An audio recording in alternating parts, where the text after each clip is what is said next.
Welcome, welcome everybody to a nice Saturday morning, I hope at least. So how was your day? How was your week?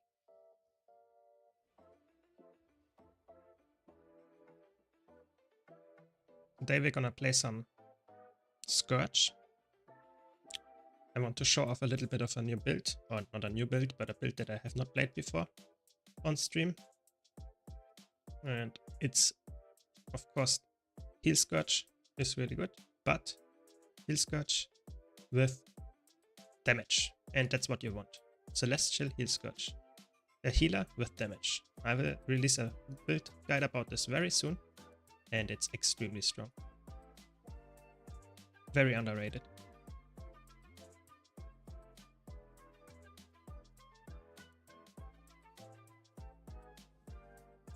Hopefully I can show it off in this few missions that we do now.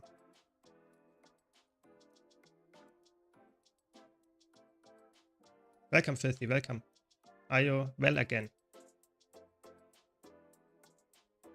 What's in the... Oh, those weapons, I don't care.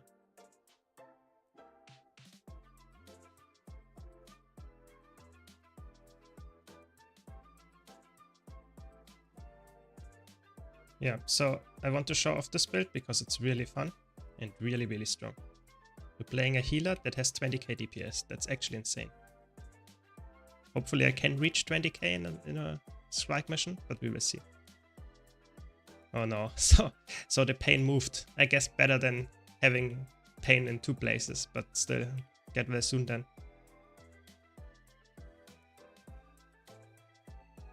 I'm back and I'm hopefully energetic today, so let's hopefully have some very nice, energetic, but still cozy Saturday morning stream.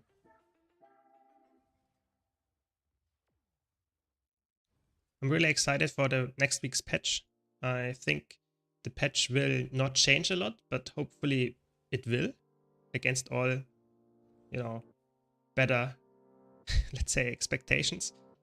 But I think at least in PvP it doesn't change a whole lot. In PvE I think it will bring some nice mechanists back. I think a lot of people like rival mechanists, so I think that's a good one. Other than that, I'm not sure. I'm excited to try out some new builds, test out some new stuff, but I think it doesn't look that promising in that sense. Yeah, I hope so too, Filthy. I hope so too. But nice that you are still here and can watch my stream. That's good. Oh, it takes forever to find people. It's actually crazy. What's going on? Is it too early for the European community here? Everyone is still sleeping or doing something else. Guess that's fine. It's almost summer. People might not play games all the time again, I guess. Weird people.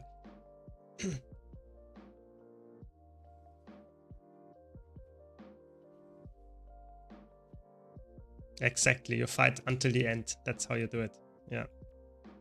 That's also, I have to be honest, that's also why I always try in PvP, when I play a PvP match, to not surrender, you know? I always try to play until the last possible moment, because I had matches, I'm not joking, I had matches in PvP where I was in the winning team and we won really without a problem, you know? We had matches where we had 200 points ahead, and then, for example, on Temple, and it turned at, let's say, we had 480 points or something, and the enemy team got a 6 cap because of Temple buffs, and they actually won the match.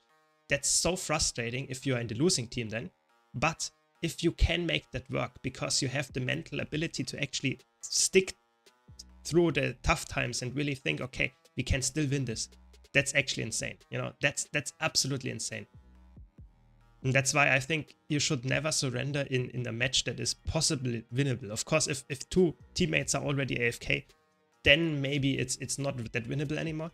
But if you think about matches that are 5 versus 5s and there's no one actually leaving, then you might still have a chance. I think that's always very... Don't underestimate that. Yeah, I mean, for me, World vs. World, I haven't tested it yet. I will get to that later. I will try it for sure, how it is. How the current matchup is. At least we already have a Q at EB, so I guess there is some action going on there.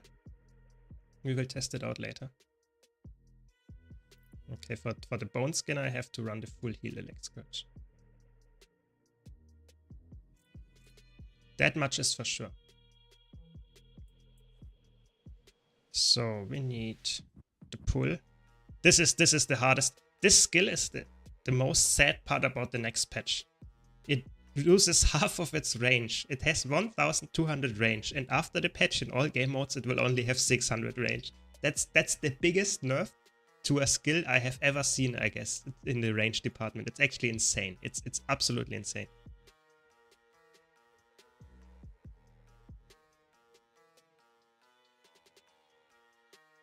So we need this, and everything is fine, I guess, yes. 6k points and other teams only 2. I guess that's fun, yeah. Total domination, I guess. Yes, I mean, it's fun in the beginning, I think, but if you have the problem that you don't fight any players anymore, I think then it's also boring. But it seems like they actually are somewhat fighting back now. That's good.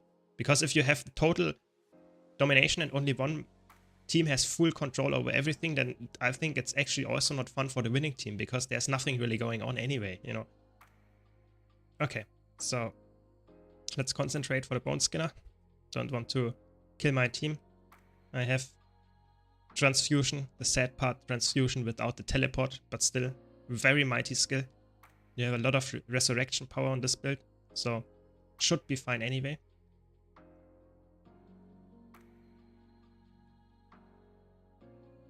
Boon table, very good. Welcome, Malison, welcome.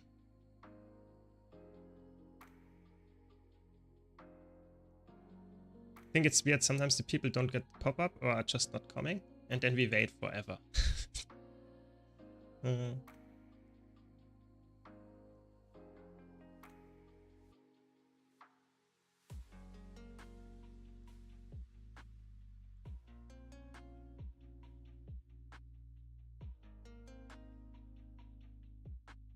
I mean, I'm on both.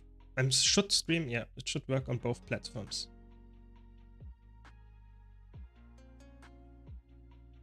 Yeah, I think actually, to be honest, I think that the next patch brings a lot of buffs. I think it's not regarding a lot of... I think it actually is not nerfing a lot of stuff, but the sad part, this skill gets nerfed, and I think in a lot of game modes it's actually not necessary. For example, in PvP and in PvE, I think it's not necessary to get nerfed, but it is, and that's just feeling very bad. But what can you do, you know? Apparently they can't split the range from skills in different game modes, I guess. That's the problem. Okay, so CC is coming in. Look at the CC of this. Nice, we got it. And now I pull so that we get the CC again into the exposed debuff. And if you do that as a heal scourge, you get the boss to 50% or something for your party. Ooh, can I get the rest here? Nope.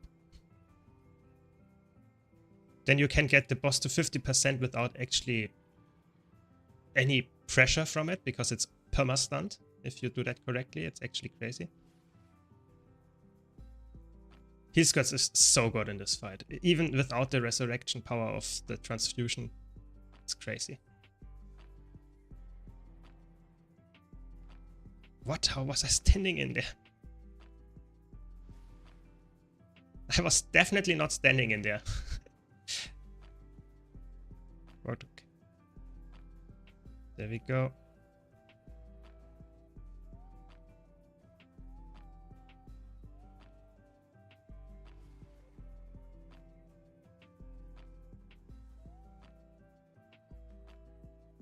Nice, we got it. Easy, very clean. I guess somewhat clean.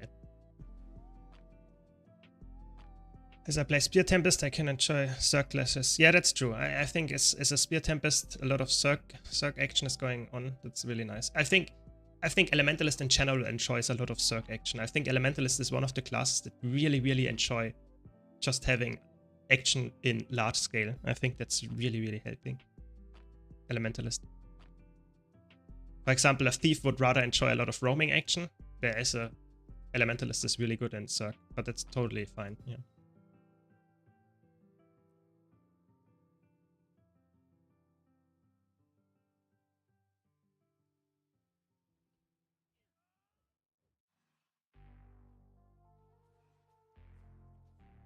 Nice.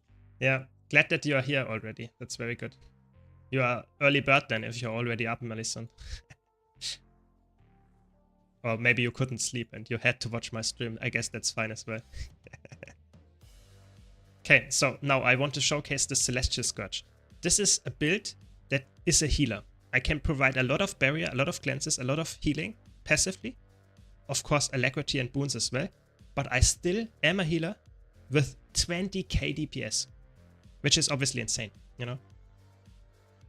So I hope to showcase this here now. Will be a little bit of a challenge, but I try.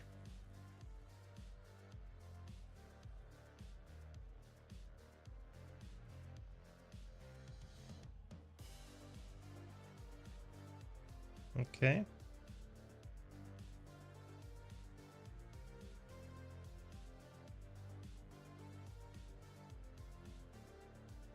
Have to be, the positioning with Scourge is really, really important. So I try my best here. I guess we will not get a lot of stuff going. Yeah, so I'm at 14k and I'm a healer, so that's really nice. So that's, I would say, 4 times the amount that a usual healer does. So that's really good, of course. That's only playable on a lot of builds or bosses that are not completely heal checks, like the Bone Skinner. On Bone Skinner, I wouldn't play that just to be safe, because you don't want to grief your group by not healing them enough. But on bosses like this, where you don't have that much healing pressure, it's actually very worthwhile to run. This guy, I can rest, I guess. You still have the nice transfusion, so you can still apply a lot of AoE healing. So don't worry about that. You lose only a little bit on healing power. That's the major thing here.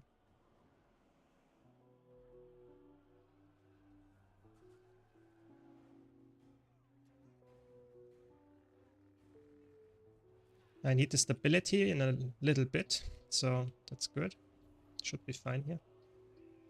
Yeah, I mean, I guess this guy is dead. Standing in the hot hitbox is not always a good place to be. Very good. Now we need the stability. So always, if you're playing support, if you have stability, use the stability now so that you can provide a lot of stability to your subgroup when this ice shockwave or something is happening. It's the most important thing. Is Scourge the best healer at this time?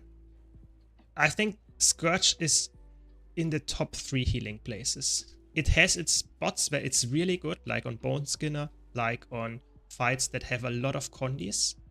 Scourge is really good. But it's, I would say, not the best healer. I think Chronomancer and probably Druid are the best healers overall, because they have amazing utility. And what Scourge misses is stability uptime. You have one skill that gives stability, and you have one skill that gives H's. And this is just too little, for example, for fractals. Yeah. So Scourge is, in my opinion, very good in some fights, but in most fights, I would say it's outclassed by Chronomancer, Druid, and maybe even Healfirebrand. But that doesn't make it worse, you know? It's still a very good pick, especially if you are in a group that is somewhat inexperienced. Thanks for the follow. Really appreciate it, follow. Because the barrier uptime helps you negate damage when you should not possibly always receive damage, because the people stand incorrectly or something like that. And you have a lot, and that's really, don't forget that, you have a lot of resurrection power in this kit. Yeah.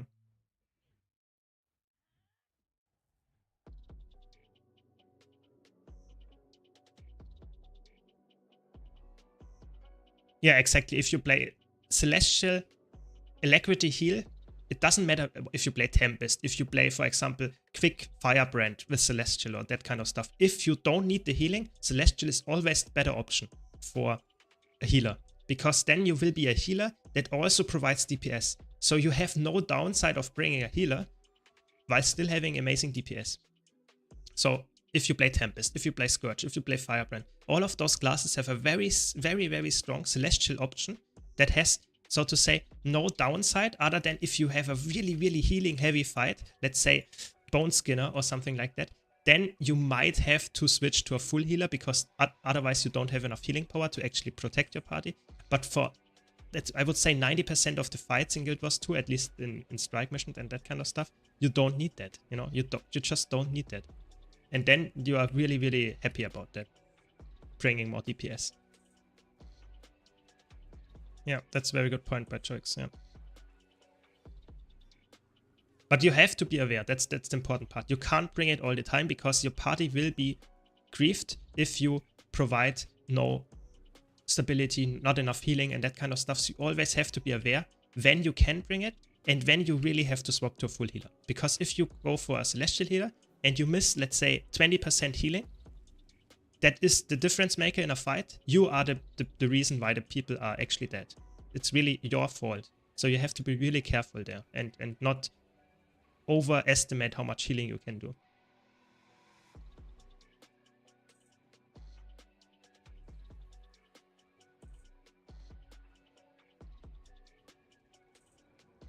As you can see, I'm not the second last DPS, you know, I'm so to say, even though I'm a healer, I have a lot of damage output as well. Don't have stability here, so that's the sad part. When you play Scourge, you can't provide stability all the time.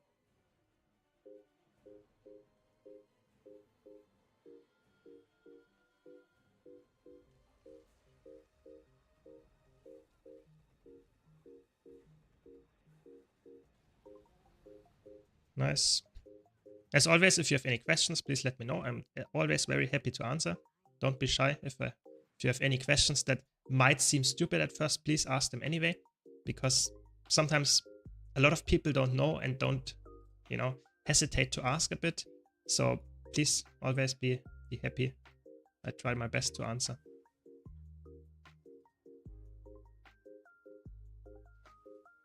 And I think if you look at Fractals, for example, I think Fractals are a different spot when it comes to healers, because Fractals have the very weird thing that you can precast your boons. So that makes, for example, Tempest quite good. That makes, for example, Renegade quite good. That makes Firebrand quite good. Those classes that can precast boons. And that's why Scourge possibly as well, but you don't have stability, so that's why it's not that good. So I think Druid, Scourge are falling off in Fractals quite hard because of their infrequent stability uptime, and that's really necessary in Fractals. So yeah, Renegade is really good. Renegade in Fractals is one of the most underrated classes, I would say. You can play it as a healer, but the most likely option that you would play it probably is like a DPS, a leg DPS. It's insane. It has amazing bursts. If you play it correctly, you are higher bursts than your DPS. So you have a fourth DPS, so to say. It's really good. Don't underestimate how good Renegade can be. It's really good. In strike missions and in raids, I would say it's not that good because you are just a little bit too bad in the long-term DPS. So your burst is great, but the long-term DPS is a little bit falls off. But Renegade, you can play it even as a healer, and all of those options are actually quite decent. Yeah, that's the interesting part. You still provide a lot of alacrity and are quite useful, I would say. I don't have stability. I have some stability. It's okay, I guess. It's not enough. It's only one stack. That's why Scourge is actually not... It's not the best pick for a lot of stability application. That's the sad truth, yeah. But I have some nice healing damage as well, so that's good. It's quite a fast clear, I have to say.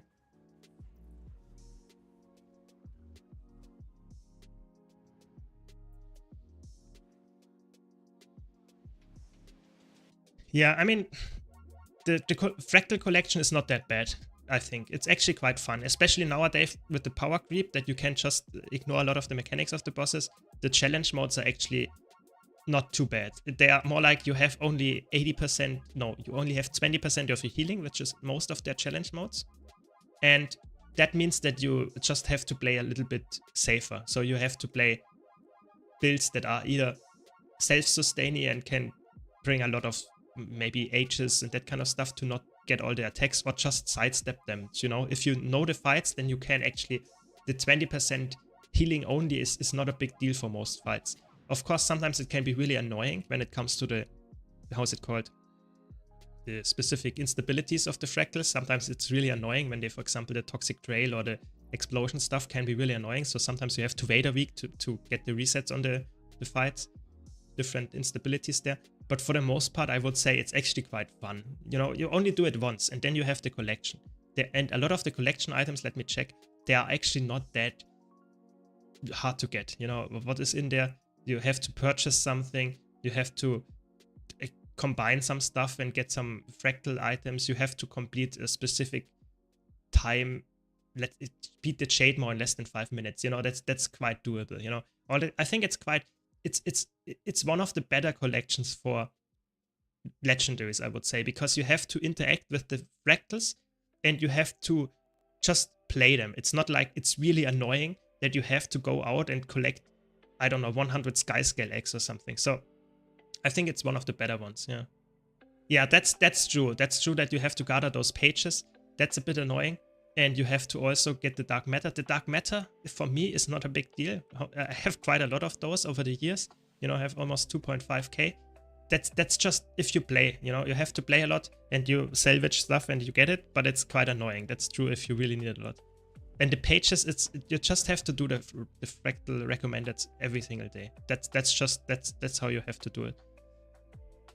Of course, you can do the challenge modes and stuff and you get more of them, but if you can't do them, you just do the fractal recommended and it's fine. It's not too bad for the most part.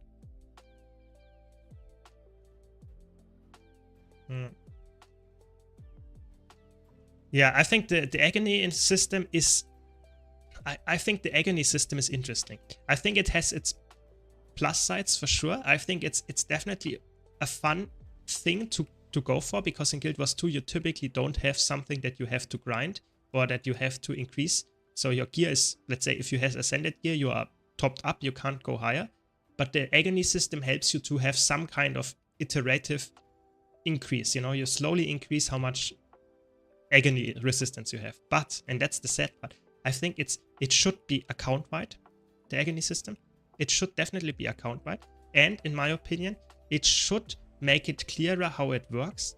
And in my opinion, it should be decoupled from the agony infusions, so that you just increase your agony system, like the mastery rank or something, and then you can easily swap to a new character without having always to get the infusions out of them. And for example, if you want to go for the stat infusions with slightly increasing your DPS, it's really annoying because they are quite expensive and you have to swap them around if you want to. It's I feel like not the perfectly best option for a lot of situations, sadly. Okay, now I swap to Chronomancer. I prepared my Chrono for all the PvE I can encounter. 2 gear sets for power boon, and for boon heal +9 agony for all slots I can put in. Yeah, I mean, that sounds good. Sounds good. Very nice. But I think if you, for example, you have infusions, let's show. Like this one. +5 power, +9 agony resistance. Yeah, those are quite expensive. But if you want to have the best in slot gear, you have to have those. But if you purchase them, you need, I think, 20 for a full character.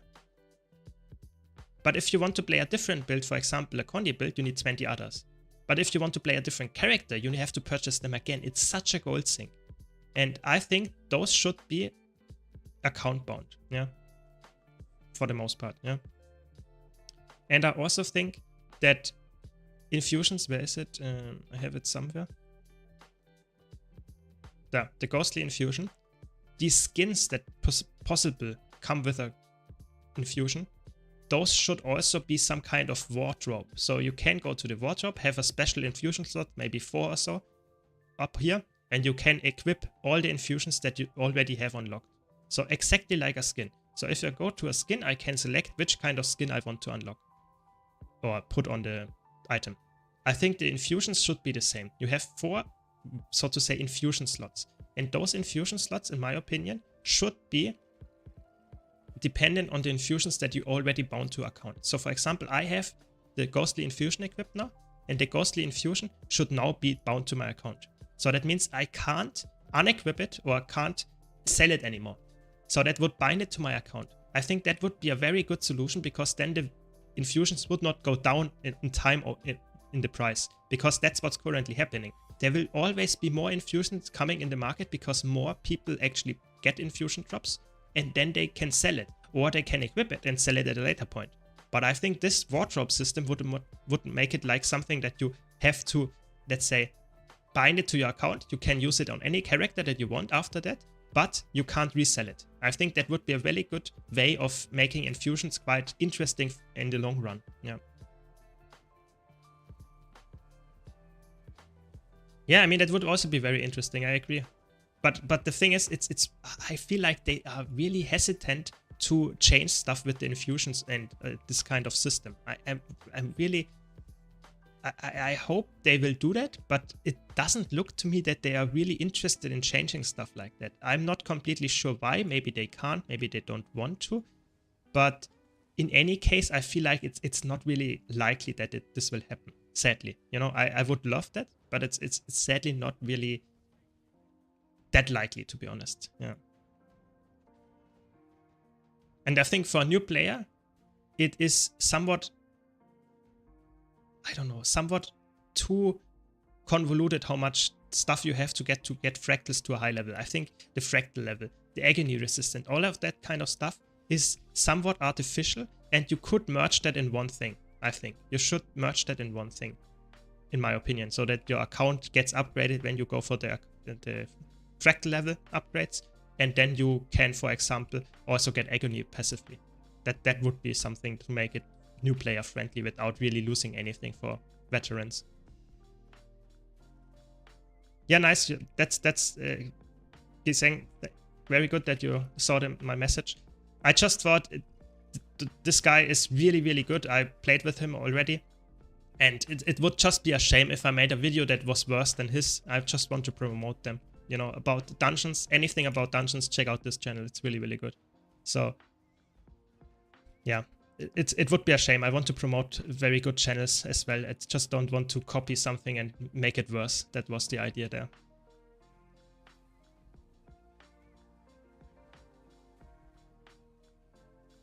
You heard that what they did in ISO? I actually did not. What did happen in ISO? I'm actually quite interested in that.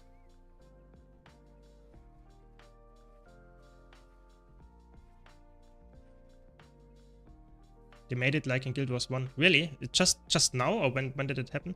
Mixing classes. That's very interesting. I mean, it's a very cool idea. I think that Guild Wars 1 is probably the only game that has that, and it's a really cool idea. I think it's something that I would copy as a game developer if I can put it in my game. I think that's something that I would copy. It's really cool. Yeah.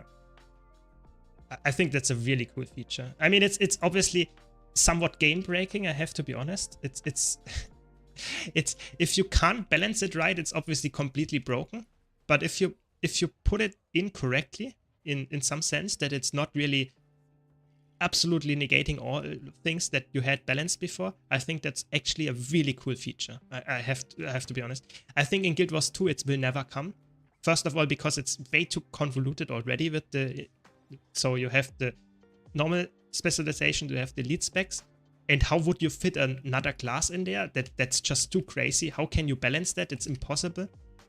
But in Guild Wars 1, I think it was already designed around that, with that in mind at least. So it makes more sense there. Yeah, yeah, exactly. I mean, this sounds like a very fun build, Malison. I agree. They're doing everything they can for Iso not to die, because lately they...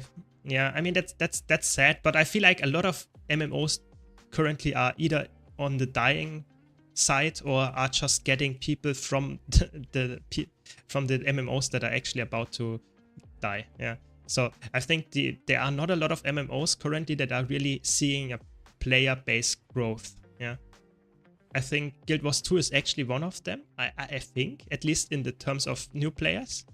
I think a lot of veterans leave because there's not a lot of content, but from the new player side, I think Guild Wars 2 is in a good spot. Yeah. Yeah, especially Guild Wars 1 actually is also very interesting. They had the 20-year anniversary and they had some new missions coming out, I heard. Yeah. Yeah.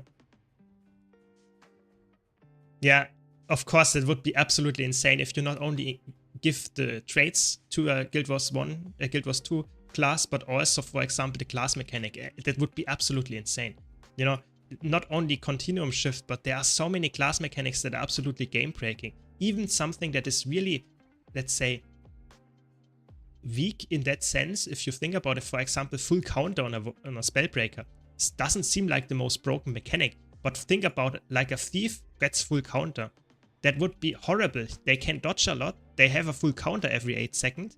That sounds quite broken. Yeah, there are a lot of things that you should not bring to another class just because it's absolutely insane. Or Death Shroud or something like that. Bring that to a warrior or bring that to a guardian. How tanky can they be? It's absolutely insane. It's that should not be in the game, something like that. You have to be really careful. I think Guild Wars 2 has no place to have this kind of mix and matching. I think that's way too crazy in the balance department, I have to be honest. Yeah. Yeah, a lot of classes that are quite tanky, you should not have access to something that makes you have a second health pool. I think that's absolutely disgusting. Should not be the case, of course. But it would be fun to try, you know. There should be, it would be, if it's not too bad for them, that would be really fun. It's just like, you know, one weekend or 1 week where you had the option to choose that and have some fun in maybe try out in PvP or something. That would be really fun, but of course that's not happening. That's just way too much effort to actually put that in. But it would be really fun, I agree. But I'm really excited what the new expansions will bring in terms of new combat. Because I'm not sure if it will be a new weapon. I think they actually have quite a lot of weapons already covered. I'm not sure if they want to increase weapons.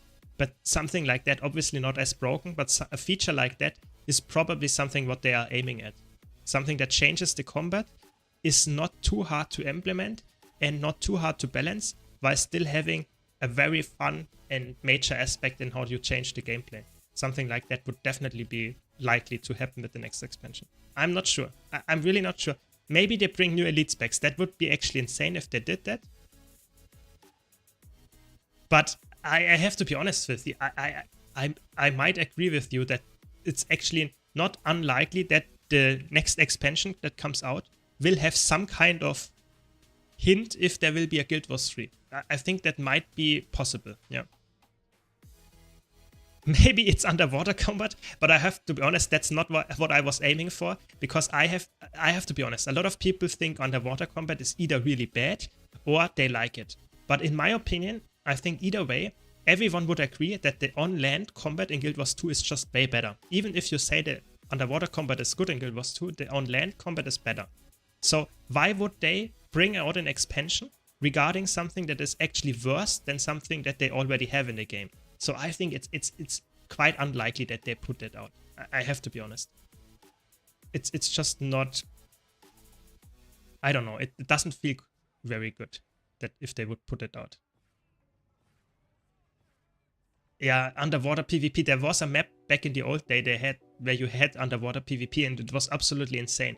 For example, you couldn't kill a ranger underwater because they had the self-res and you couldn't stomp there.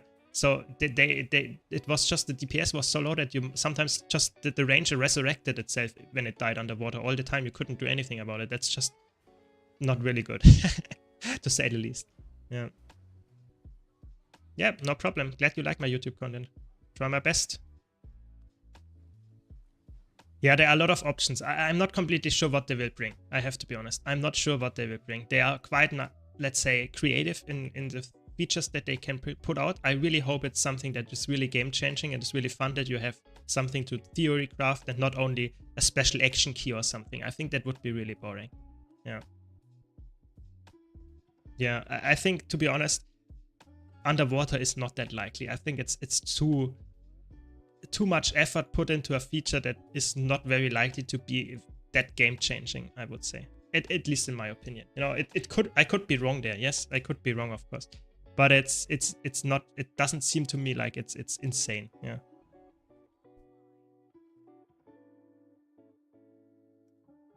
And yeah, it would be fun. It would be fun, of course, if you have 50 people swimming underwater and killing other 50 people underwater. It would be really interesting, like some kind of underwater pirates or something. Pirates of the Caribbean style or something like that. But I don't know. I feel like the combat is too bad for that. In underwater, at least, yeah. Yeah. Yeah, that's true. You're right. You're right there, Choix. That last expansion was also spears, which seemed unlikely at first.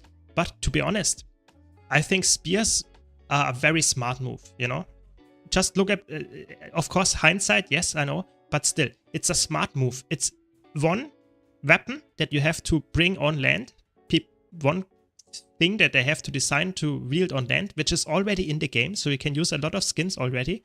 You have the option to have one weapon that is usable by 9 elite specs, or 9 specs in general, and you have, so to say, a lot of build crafting going on without having too much of a, let's say, balancing issue, because it's just one weapon. It's not really changing how you have to equip your gear and stuff.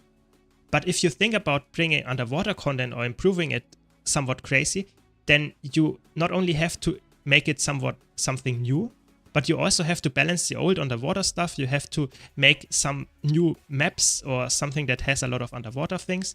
And a lot of the old content is actually not that interesting because it's mostly on land. So spears can be used on land. So you can use all the old content and you can play spears on them. Yeah, so that makes sense. But underwater content, you would have to bring a lot of new content. So I think it's actually...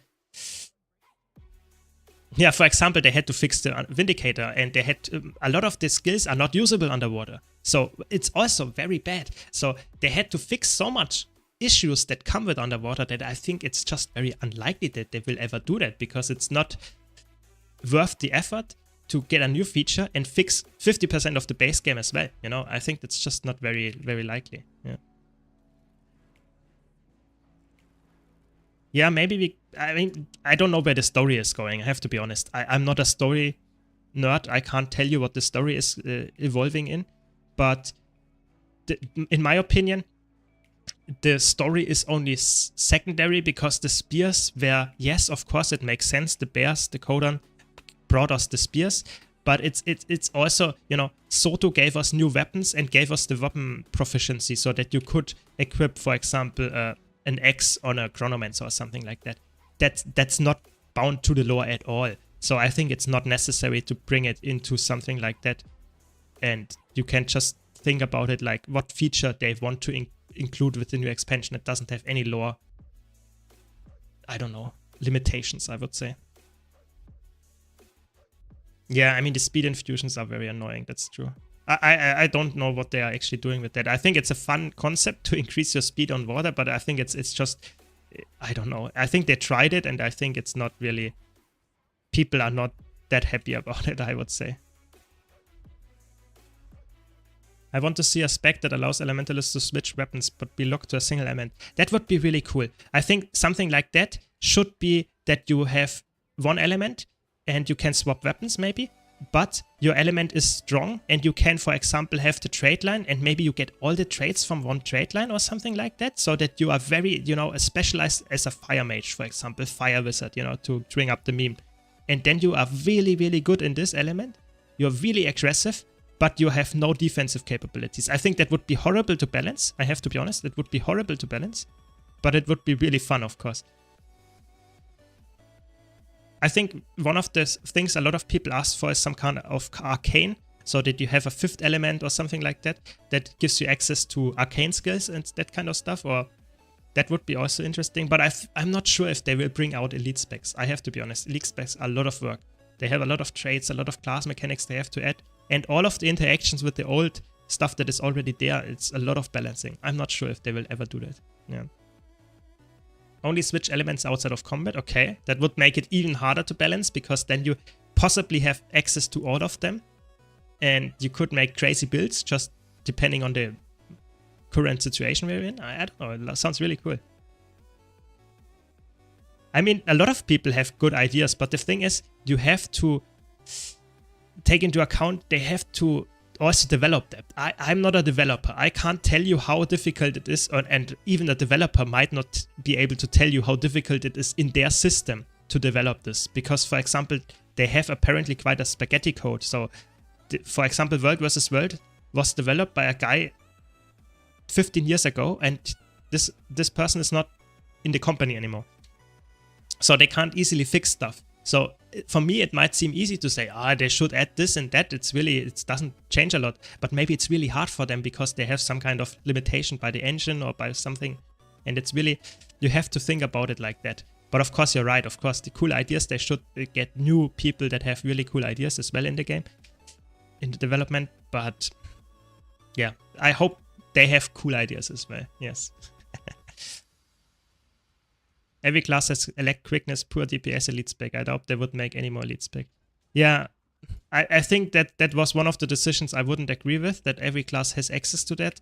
But I guess that's what they went for, and now they locked themselves in some kind of corner because a lot of classes already have everything covered. So when a new elite spec would come out, it would somewhat be a double for the most part.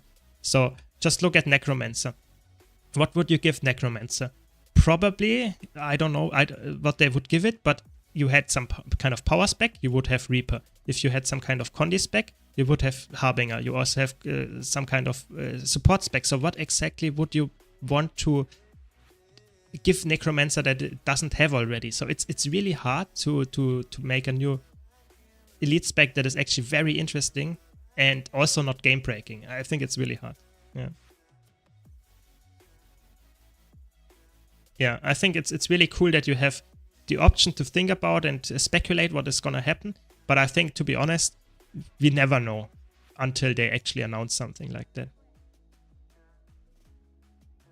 Invisibility, yeah, that might be something that is missing on Necro. That is true.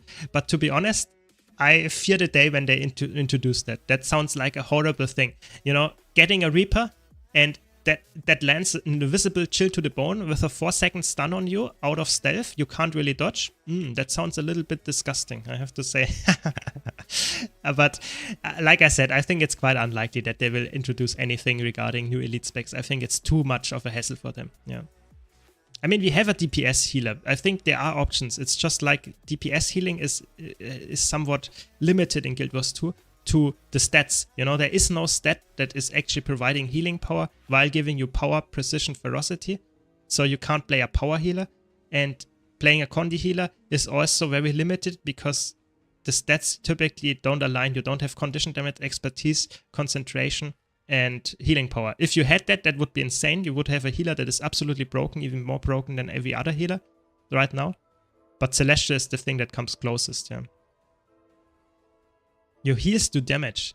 I mean, I wanted always to have some kind of stat that is increasing the crit chance, or that precision is increasing the crit chance of your heals. So that your healing can crit, so that you, for example, get more value from taking gear that gives you precision on a healer. So that you would want to have precision, healing power, concentration, so that all your crits can actually critically heal as well, and then you have double the amount of healing. That would be really cool. Exactly. But in my opinion, it's quite unlikely, to be honest.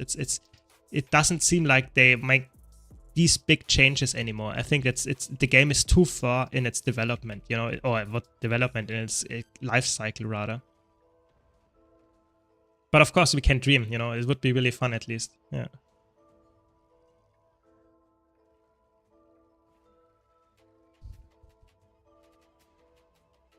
Yeah, makes sense. I mean, it's a cool concept. A lot of MMOs, I would say, have that. I know Final Fantasy has it as well, that your heals can crit. I think it's something that you have to decide when you start up the game, when you develop it and say, okay, our stats work like that. But in Guild Wars 2, it's just not like that. Yeah, yeah. Yeah, that's true. Spectre is some kind of cool healer. I really like Spectre. I'm really happy that they buff it with the next patch, so that your Scepter 2 gets a blast finisher. So that's really cool. I think Spectre, I will play Spectre after the patch quite a lot, I would say. Yeah. But I feel like a lot of healers in Guild Wars 2 are very cornered into the supportive nature. You have to take all your utility skills that help your party. You have to take a lot of boon skills, you have to take a lot of healing. There is no place for dealing damage at the same time for the most part. You have to make some drawbacks, which is good. That's how you balance the game. But it also makes it a little bit hard to come up with a really cool damage healer. It's just not... There is no space in your bar to actually equip all of that.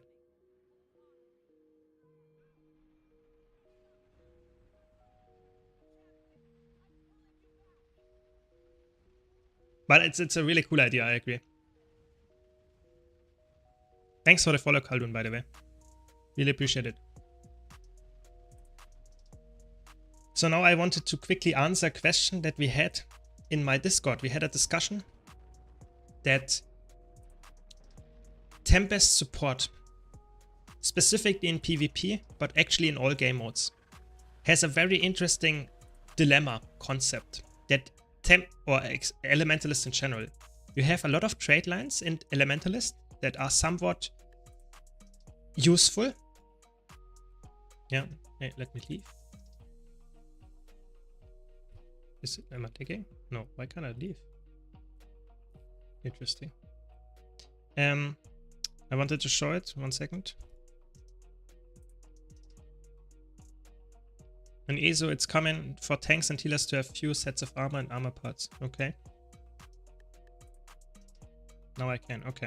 So, if you play Elementalist, yeah, then you typically play Water and Tempest as a healer, yeah, because Tempest is meant to be played as with Water. You know, it makes sense. Powerful Aura is so good with the auras that you can provide in Tempest. You know, every single heal will also be procced by your auras, you know? So that means powerful aura in combination with Elemental Bastion is just very good. That's why you take those 2 trade lines all the time, yeah? And then you take Unstable Conduit and Harmonious Conduit for healing and having the possibility of casting your overloads fully because you don't get interrupted that easily, and you get an aura after that heals your allies because the aura is also granted to your allies. Makes sense. But the third trade line, you know, you can go with all of them. And that's the interesting part. Support Tempest doesn't really have a clear path to the last trade line. But, and now we come to the really discussion that we have to go for. In PvP especially, Fire is very Condi heavy. So that means you get a lot of Condi cleanses from this trade line. You would do something like that. Maybe something like that, depending on that. But this means that every time you apply an aura, you actually remove a Condi. If you transmute an aura, with the Magnetic Aura for example, you remove 2 Condis from your allies. So you have a lot of cleanses passively. But, and that's the important part here, in PvE you can take that on some fights, because you have some really nice Condi cleanse on that. But in competitive modes, you drop Earth. You drop Earth for that. And dropping Earth is just insane, because you get the protection on your aura.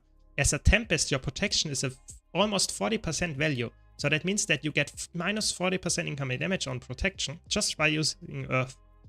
Your Earth skills have lower recharge, which is obviously really helpful as well for the Magnetic Aura. You get access to the stability when you swap to Earth. That's also very helpful. And you can access to Stoneheart or whatever you want. Even Diamond Skin can be useful. So you have a lot of options for defensive capabilities in Earth. So taking Fire over Earth for the most part is actually a defense loss that you can't cover, because the Condi cleanse that you get from Fire is typically not worth running. So in my opinion, on a support Tempest in competitive modes, you would always go with Earth for the nice protection, the stability, and the self-sustain with Stoneheart, or more Condi cleanse with Diamond Skin. So this would be my always superior setup. If you need Condi cleanse, I would go either with the Relic of the Trooper, which gives you some Condi cleanse on shouts. It's not as broken, you only have 3 shouts in the setup. You could run, for example, Feel the Burn and you have more, but then you don't have Lightning Flash. Or you could go for Leadership Relic, which is very underrated in my opinion. It gives you 3 Condi conversions into boons for you and your allies around you when you use your healing skill. Your healing skill has a very short cast time, it's really fast, and it's also your panic button, so it gives you some nice stability. It will, with this relic, also cleanse Condis, or convert them rather, and it's some kind of lethal blow, let's say, ignorance, so you can just take 1 hit and you will heal up So that can be really helpful. But for the most part, I would say Trooper Rune is the superior choice. I really like to run with Reverse Relic as well because of the many skills that get accessed by Alacrity or get some value from Alacrity. But there are a lot of options. But I would say Earth is always superior. Really important. If you play a support Tempest in PvP, I think you should always play Earth, Water, and Tempest. That's just so good. It's really, really good. Maybe we can get actually a match and we can show that off. Just wanted to mention that is really, really... Don't underestimate... Oh, that was a fast Q pop. Is that a good sign? Is it a bad sign? We will see. It's just very important that you understand why Earth is so broken. You know, getting stability, getting a lot of protection. That's what's keeping you alive. It's not having a lot of Condi cleanses in the current meta. Because in the current meta, there are just not enough, I would say, Condi pressure classes there. There is Condi Reaper and maybe Condi Spectre, and that's about it. And you will not have more than 2 typically of those in a match. And I would say you need at least 3 to make it really worthwhile to run Fire. And even then, if there's one single power class in the enemy team, you have to run Earth to survive. So it's really, really hard.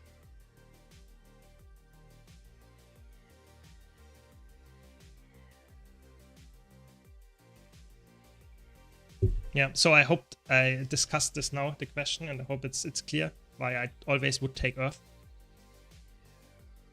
But we were debating which kind of feature they could bring in the next expansion. So I had a lot of ideas, but to be honest, at this point, they delayed it, you know. They said, okay, we need at least 2 more months from August to October to bring out something more fleshed out, to have a better game. Whatever, I think that's a good decision. But can we get some clues what is actually happening there? Why they would do that? Is it something crazy new feature? Is it just they don't have enough development done already? We don't know. Maybe it's a really crazy feature because the spears, I would say, are not such a crazy feature. It's just a new weapon. But maybe it's something absolutely insane, like dual classing. I doubt it, but it could be, you know, something that they just have to rework a lot of the engine. Maybe, we don't know. We sadly don't know anything about the new expansion. We don't even know its name. So yeah, I guess we have to wait until we get more information on that. I hope we get that actually quite soon. But yeah, it doesn't seem very likely. That's the same thing with Guild Wars 3. I think Guild Wars 3 right now seems quite likely that it will happen at some point, that they're currently working on it. But I think it could be years until we get information on that project because they don't want to decrease the profit they get from Guild Wars 2. Because as soon as they announce Guild Wars 3, the amount of money they get will decrease by a lot. I'm meaning, I don't know, half or even more. It's insane. So they will not announce it until the very last moment, I would say, until they get the first playtest or something. It's very likely. Yeah, they said they wanted to be more transparent in what matter, and somehow they are back at the same. Yeah, I have to be honest, I feel like it was very good for a few months that they really said, okay, we were doing the World versus World beta test now, and it didn't work out as we wanted to, and we have to do some changes, and we changed the alliance system and stuff. So they were at some point, I think, quite transparent. But now it feels like, okay, we get smaller content patches, we get a delayed expansion, but we get no information why this is happening. I mean, it's for me, I don't mind, you know, I play the game anyway. I think it's a good game. It's a really good game. It's really fun. You have a lot of stuff to do, even without new content, yeah? And I think that the new content they put out, might not be that much, but it's still decent, yeah? But I think it would be nice to say, okay, we are currently working on something else. Don't worry, there will be more coming in the future or something. But they didn't tell us. They just said, yeah, we will have to delay it. So I feel like it's a little bit like we are a little bit hanging in the air without knowing what is actually going on. Because we had it in the past that ArenaNet was actually developing a new project, new game, that then NCSoft said, no, stop it. And they wasted a lot of development time away from Guild Wars 2 on another project. And they didn't tell us. And it just came out back a few years ago after they actually did that, and that's just very annoying, you know. For us, that's as players, that feels bad if the developers are actually not telling us what they are doing and why they are doing it. it feels quite bad. And I think it would be the chance to actually show us that they are transparent, to say, okay, we are currently working on that, and that might take some resources away from the active Guild Wars 2 development, but we are still working on stuff for it, so don't worry. I think that would be really cool. But currently it feels like a lot of the veterans are just coming back every, I don't know, few months to play a few weeks, and then that's it. Yeah, which is okay, but of course it's way better if you had someone telling you, okay, don't worry, we will increase the amount that you can play Guild Wars 2 or even Guild Wars 3 in the future. Don't worry. I don't know. Yeah, I would definitely agree with you, Malison. They really need to upgrade the engine. Yeah. I think the engine is the biggest problem. Not only in terms of how the game is looking or what kind of glitches there are. And for the player experience, I think that's obviously a big plus if you have a better engine and it just is more modern. That's true. But, and that's the important part here, I think it's also important for new content. How frequent they can put out content is really important to have a very nice, pipeline, so that the engine is actually very easy to edit and to use the engine to put new stuff in. Because currently it feels like they have a big problem creating new stuff that is not already there, because the engine is very limited. If you have an engine that is very capable of doing a lot of new stuff, then you could put out a lot of new content in a very short amount of time. And I think that's a big problem with them right now. I don't know about Unreal Engine 5 and what they should use. I don't know. I'm not a developer, like I said, but I just hope it's a new one. I think the job advertisements indicated that they are working with Unreal Engine 5, or at least they wanted someone that has experience with it. I don't know what that means, but we will see. Yeah. I think the problem is that their engine is so old that it's just a lot of people don't know how to work with it anymore. Oh my god, what is this? Team comp. 3 burst classes and a Reaper. Oh my god, and we play against a good player. Oh no. Oh no, no, no. That doesn't seem like a good thing. Yeah, let's play support. Let's have the pain of playing support. I guess let's do it. I don't know. Is it really Unreal Engine 5 that is the problem with the MMOs? Maybe. I could be, I'm just asking, out of interest. I'm not completely out of curiosity. I'm not completely sure if that's really the case, or if the developers are just not capable because they didn't use it before. I don't know, I don't know. Yeah. It would be cool if they could reuse their old engine. If that works for them, yes, sure, they should do it. But it might be the case that it's just the people that actually developed it and they know how to work with it are not there anymore, because it's obviously always changing who is actually working in the company. Yeah, I will try my best. I will also try my best to commentate on what I'm doing, what my thought processes are. But it might be... Oh, come on. They have an AFK Guardian. It might be not that easy, actually, to win this match.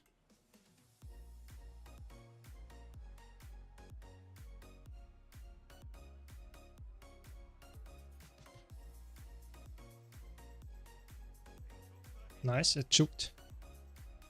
I have to help my allies here.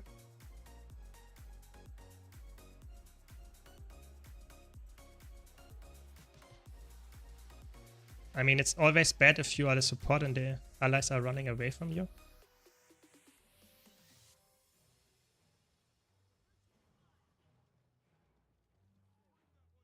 I mean, the warrior is actually quite good, I have to be honest. It was a good round of kiting. I tried to support here. I think that's very, very nice. Holy shit, we got all of them. We lost the map, but we got all of them. Nice. At this point, I should probably stay here and help them because they're all on respawn. I will get back to the engine after this match, okay? Just let me try to... I shouldn't be the one that rotated. I know there is someone going here, but I'm support. I can't go in a 1-on-1 here. No, why are they going for Beast? Are they trolling?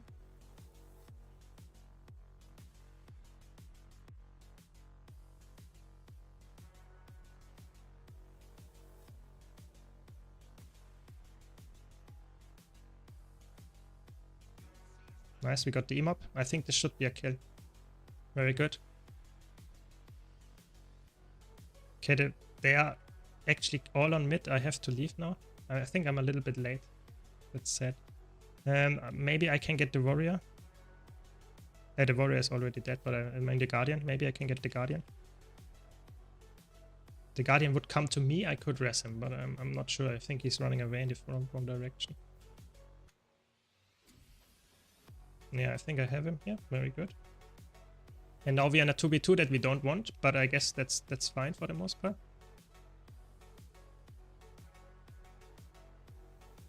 You don't want to be in a 2v2 if you're not a support chrono. That's the only support that can win 2v2s. All other supports are just having too less DPS to actually make it work. So now I guess I'm capping here.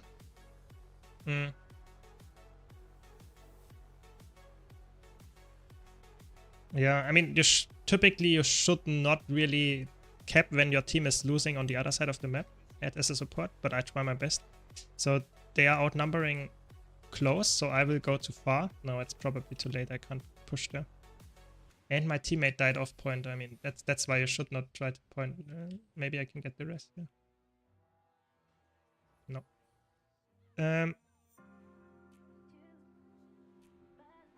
I think I can win this easily.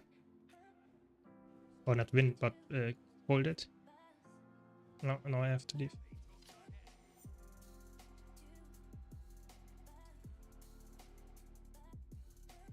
They have a lot of condi pressure, I have to be honest. It's fine, I can at least stay on point.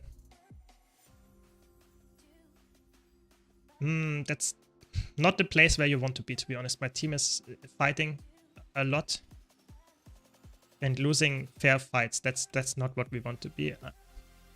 At least we won now, I guess. I have to help them there because they get reinforced as well.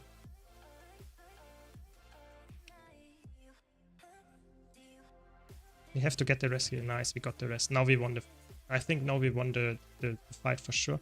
If they got the resurrection, we would have lost the fight. Okay. So now we have to chase them as far as we can. Oh, that's a lot of damage. And don't have any healing, that's sad. Oh, I almost got the blind.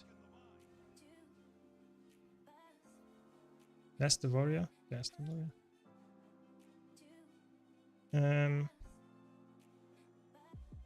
Our ref is... No, the ref is there. Yeah, I think I have to have the... Holy shit, everyone is dead.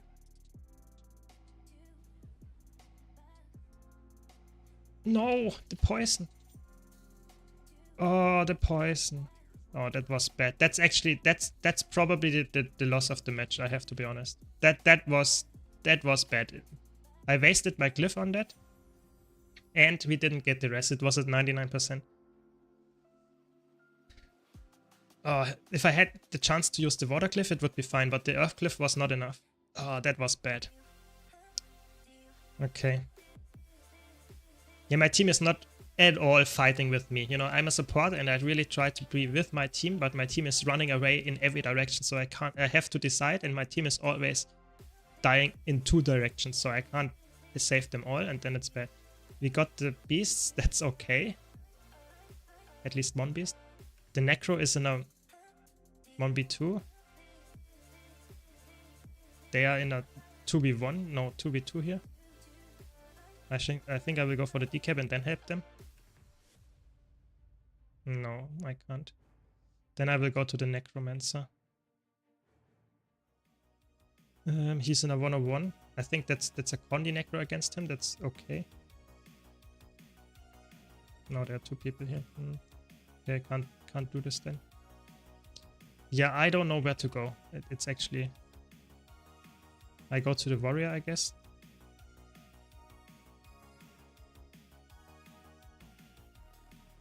Yeah, that's... I don't know where to go with as a support. That's actually...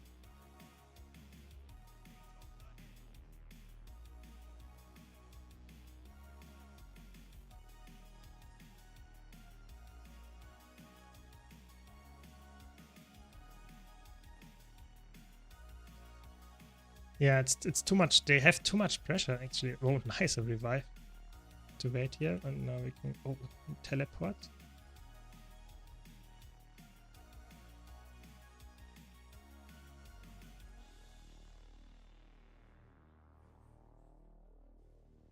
The battle standard on the warrior was actually clutch. I did not expect it, but it's nice. Now we are in a 3v2 and might be able to win it.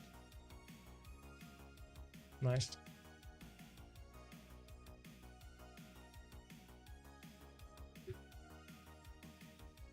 No.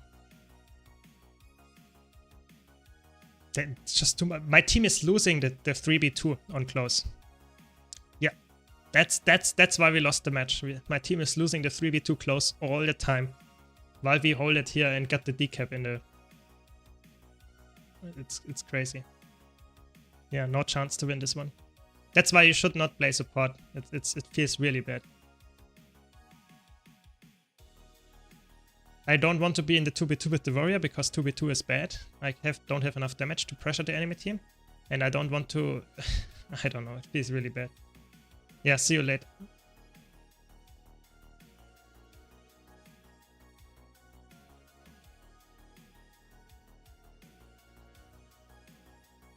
Okay, we got the decap.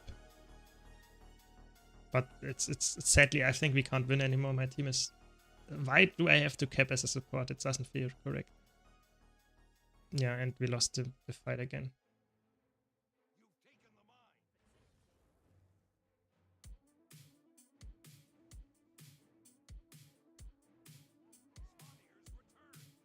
I mean, I have to go for the cap, for the decap here. I have to just try. I think I will get it, actually. And then I can have my warrior. And it's not lost, but my team lost far. No, it's lost. I think that's good.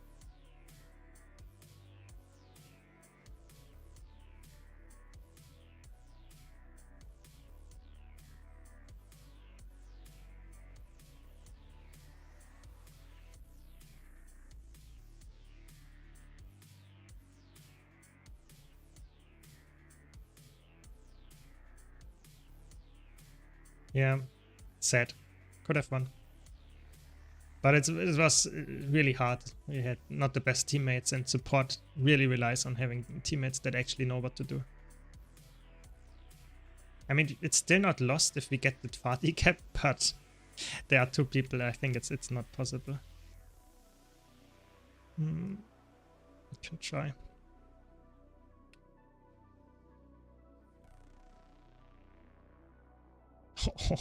That would be the comeback of the year. Holy shit. We can't lose a fight, we can't lose a point, we can't lose anything. We can't even lose the beast. It's possible, you know, that would be a clutch comeback. 2 points. We have to wait. Everyone should not run everyone away. Because there will be a respawn coming in.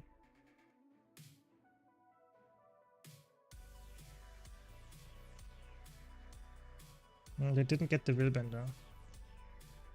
Oh, they got the decap. Shit, I have to go close now. No, I think it's lost now. They will get the cap because I'm not in time.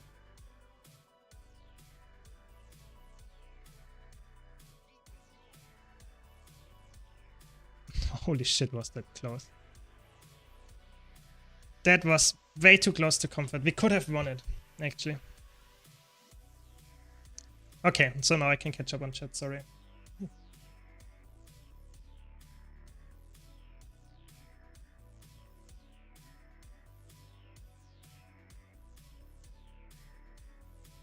I mean, it makes sense if you say that it's actually not used or not very useful as an MMO game mode or engine that has a lot of, let's say, players all the time at the same time, and it's not really working out that well, then I think you should not use Unreal Engine. But I think, you know, there are a lot of people involved in that project, so hopefully they know that as well. You know, I really hope that the people that are playing or making the game actually know what the game is about and what is useful as an engine. I really hope so.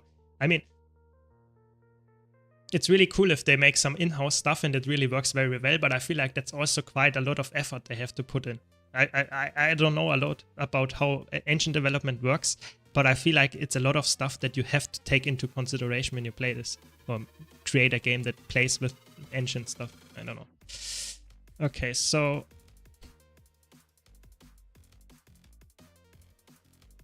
yeah, I mean, it was very close. It could have been a very clutch comeback, I have to be honest, but it was too scuffed, to be honest. It was too scuffed. My teammates were going for beast left and right, and that's always a bad sign. Yeah, that's just always a bad sign. But it was fun. We could have won. Yeah. I was listening to one of the interviews with the PoE engine dev, and they said that it was difficult to hire even from people from the global market. Yeah, I can imagine, you know, it's not something that a lot of people have, I would say, the knowledge to actually do that, you know. It's something very specific, and you need to be not only be able to develop stuff like that, but also have some kind of interest in testing or developing something completely new, because it's you have some experience on developing an engine maybe, you know, but you will not have experience developing that kind of engine because it's something new. No one actually ever did that. So I think that's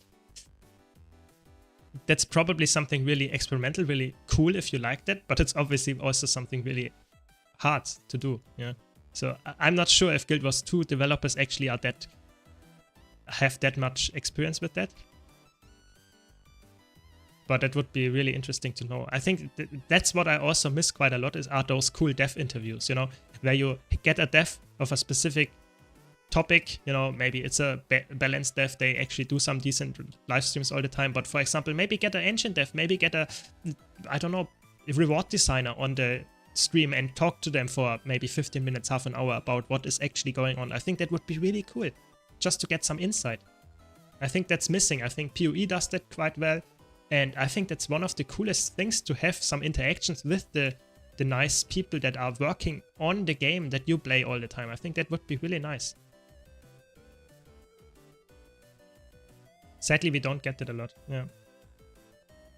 I mean, I get why, you know, it's not everyone wants to be on camera and talk about their job. I think that's totally fair, you know. But I feel like there has to be someone at ArenaNet that is actually interested in sharing their work and get some getting acknowledged for what they're actually doing all the time. I think that's cool, you know. If you develop something really nice, but no one actually sees it because it's just in the back end, then maybe you want to get some acknowledgement for that at some point. I think that would be a really cool thing, yeah. And it would also help enthusiasts to understand what to learn, study if they want to work as an engine dev. Yeah, that's true. You always need to have some kind of idol, some kind of someone that actually tells you, I'm working on that, and then someone thinks, oh, that sounds really cool. Maybe I have to get some knowledge there as well. Yeah, that's very, very much the case, so yeah. But I feel like currently it's really like there are not a lot of really big games that are leaning in the MMO genre, you know? You have PoE 2, you have Ashes of Creation, and what kind of new games are developed? I think if Guild Wars 3 would actually being developed in maybe in-house engine, maybe some other engine, I don't know, just having something that is actually getting developed, I think, to be honest, they have a very good spot to actually, you know, be on top of the market, you know, because there is not a lot of stuff actually coming, in my opinion, that is actually looking very promising, at least. Maybe I'm missing something, but for the most part, there is not that crazy amount of MMOs out there that are really crazy reworking and really redoing a lot of the MMO mechanics. It's just always the same old, you know? So, I don't know. Yeah, I think AI is quite important nowadays. That's definitely right, Pupsy. But I also think that AI, you have to think about it differently. I think AI is helping you develop the game, but I'm not sure if AI really can develop the game for you. I think that's not how far we actually are. But maybe we are, I don't know. I think one thing that I really, you know, if I think about Guild Wars 3 or something like that, one thing that I want to have in the game, I don't know what game it is, but one thing that I really want to have is some procedurally generated content. So that, for example, I can play alone, I can play with 3 people, I can play with 5 people, whatever, but I have endless content that I can farm, you know, something that for example, like PoE maps, that you go into a new dungeon or something, and it has some kind of artificial random layout, and it increases in difficulty and it increases in rewards, and I can do that forever. Yeah, and it changes what kind of mobs I encounter, it changes how the layout is, and so I have something new while still having something that gives me rewards, because I feel like fractals are the correct way to implement that, because it's, so to say, giving a lot of rewards. But I would have something that is procedurally generated to get some new maps as well, and to have something that is a bit new and not always having the same fractals over and over. I think that would be amazing. So AI is, I think, in this department helping a lot. But I'm not sure if that will be integrated, of course. Yeah. Yeah, it's probably just the beginning. It would be really cool if they would be, of course, create... Oh, we have 2 people coming here. Let's see if we can win that. That's Soul Beast. Soul Beast and 2 Soul Beasts. No, Tempest. Now it's getting a little bit much, I have to say. It's a Condi Soul Beast. That's not what I like, I have to be honest. I have to get the stealth up. Okay.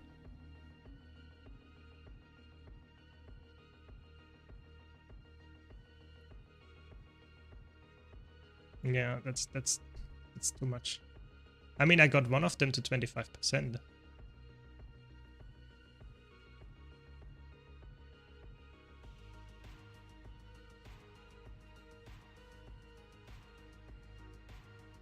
I killed one of them. I guess that's okay in a 1v3. I mean, fair.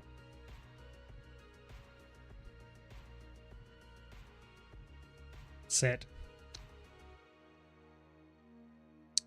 You know, you were probably wondering why I was teleporting while I was in Continuum Shift. I tried to actually... There is...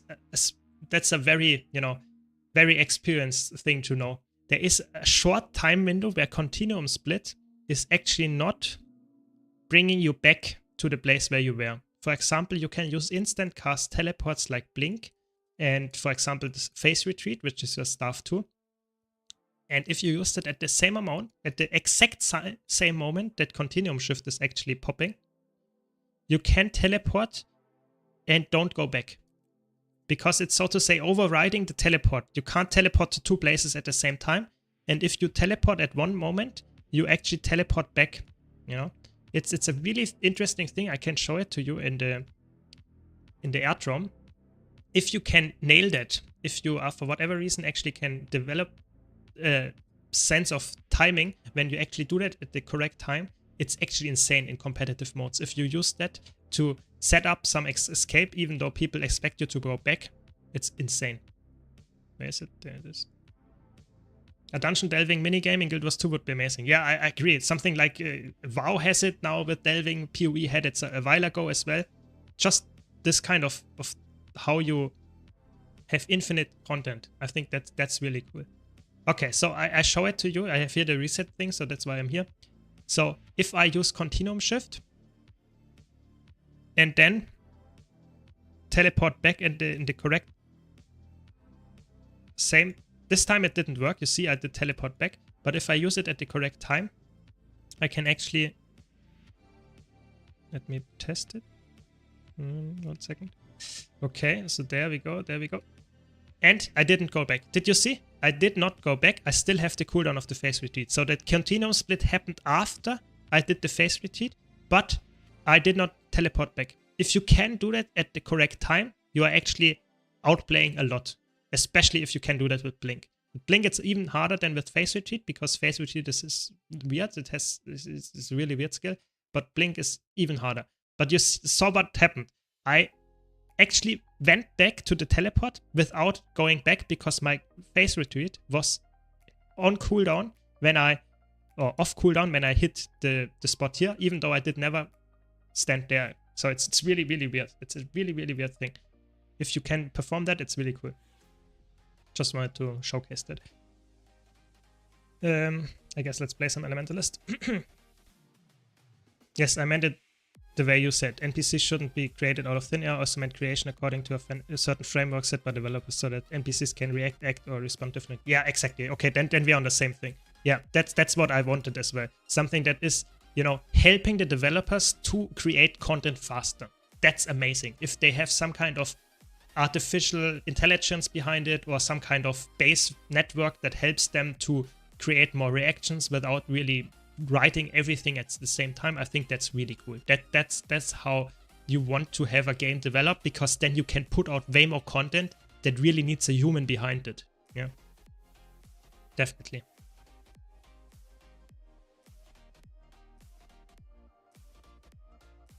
Yeah. So what do we want to play here? Welcome, Credit. Welcome. Yeah, so I think it's really hard to say if they are working on something and what it will be. But I have to be honest, it seems quite likely that they are currently investing a lot of resources in something else in Guild Wars 2. Guild Wars 2 doesn't get enough updates. If you look at the time when we got, for example, Living World Season 3, Living World Season 4, how much more content they put out with a somewhat similar, I think it was even smaller back then, amount of team to develop Guild Wars. It's actually crazy. So I feel like there is definitely something that they are doing in the background that we don't know of. It might be the next expansion, but it might also be another game. So I hope it has some next level generation development tools that they are actually using. That would be amazing. But we don't know. We really don't know anything. That's the sad truth. But I think if they do it correctly, they can generate a lot of hype around Guild Wars 3. You know, even if it is, let's say, 1 or 2 years away, they can do it maybe like Star Citizen and really go hard on the cash grab and say, yeah, you can already purchase stuff and you can get some in-game features, and they could finance it that way. Of course, that's some kind of predatory system. I feel like it's not optimal, but you could make that as well. I feel like the best way would be to slowly make an early access or something so that you can purchase the game and getting an early access as well. But at the same time, I feel like MMOs and early access are always like very small or very buggy, and I feel like that's not how you want it to be. You want to have a very big flashy release. I would seriously pay €30 for a new mech skin. Yeah, I think that's the interesting part here is they could actually put Guild Wars 2 in maintenance mode and not put a lot of new content out if they would include something like that. You know, if you could reskin skills, weapons, and that kind of stuff, so that you, for example, can, I always bring that example, get a icy meteor shower or something. That would be, if that in the gem store for €10, people would buy that, you know? Or if you had the option to reskin your mech to be, I don't know, blue instead of this greenish shade, that would be, I think, also quite people would like that, yeah? I think that would be a feature that they could easily implement in the game without too much of a development cost, and they could still have a lot of development time going into the new game or whatever they are actually developing in the background. At least that's my opinion, you know. Of course, I'm somewhat the player. I can't tell you if that's really the case or if that's way too much effort to actually produce. But I feel like that's something that looks like quite easy to do, yeah. And I would love it. I would actually invest as well in some really cool features that, obviously not all of them, because I don't want to spend too much stuff, but that would also, I mean, gem exchange is already quite nice, you know. You have the ability to actually get it in game with gold, so I think that's always a big plus for Guild Wars 2. Yeah, I asked for Christmas lights for Winter's Day, like ho Tron for my mech. Nope. Yeah, I mean that they could make all of that if they just started it once, you know. It's like with the mount skins, you know. They, at some point, they brought out the mount skins after POF and they went hard. You know, there are mount skins coming every week or every 2 weeks. So they just, it's a lot of cash that they get with that. And I think if they would start with this reskinning of weapon skills and just general skins like mech and stuff, I think that would be insane what they would actually get from the money perspective. But they have to start it, and I'm not sure if they really want to do that or if they can do that. It's definitely interesting. Hopefully we get to EB. because it seems like we have some nice action going on there. However, I think skill effects should probably be disabled in competitive modes. Yes, that's definitely so. I think it should be affected by, where is it? By this feature here. Enemy standard models and friendly models. So if that's enabled, you shouldn't see it. It should be the same so that you can easily avoid it. But even then, people would use it. You know, it's not like you don't get a legendary if you're a PvP player. You would still use it, even just for yourself, you know. It's like, it should be fair so that you can't, you know, I think, for example, League of Legends has this problem, at least for me. There are so many skins that are nowadays so flashy and crazy that sometimes the attacks are so hard to see if there is a different attack happening because the skins are changing their attack, you know. And in Guild Wars 2 that should not happen. You should have the standard models, and in PvE I feel like you can enable it, but it's not that important, you know. It's like seeing the time warp in pink or seeing the time warp in blue will probably not change where you position, you know. So I think that's actually, in my opinion, something that would be really cool if they implemented it, because it will probably not change the game for the worse, and it would bring more cash to the developers, which is obviously something that everyone would be happy about, yeah. I would say, at least. I think there is no one in the game that would say, no, I don't want that, even if every single of those skins is in the cash store, because that will increase how much money they make and probably increase how much developers they can employ, and then we will get a better game in the future. So I think that's overall a good thing, you know. It's not pay to win. It's not like they include this super legendary gear set that has double the amount of stats and you have to pay 2,000 euro to get that, and then we would have a pay to win game, yes. But that's not how they do it. Yeah, I don't know.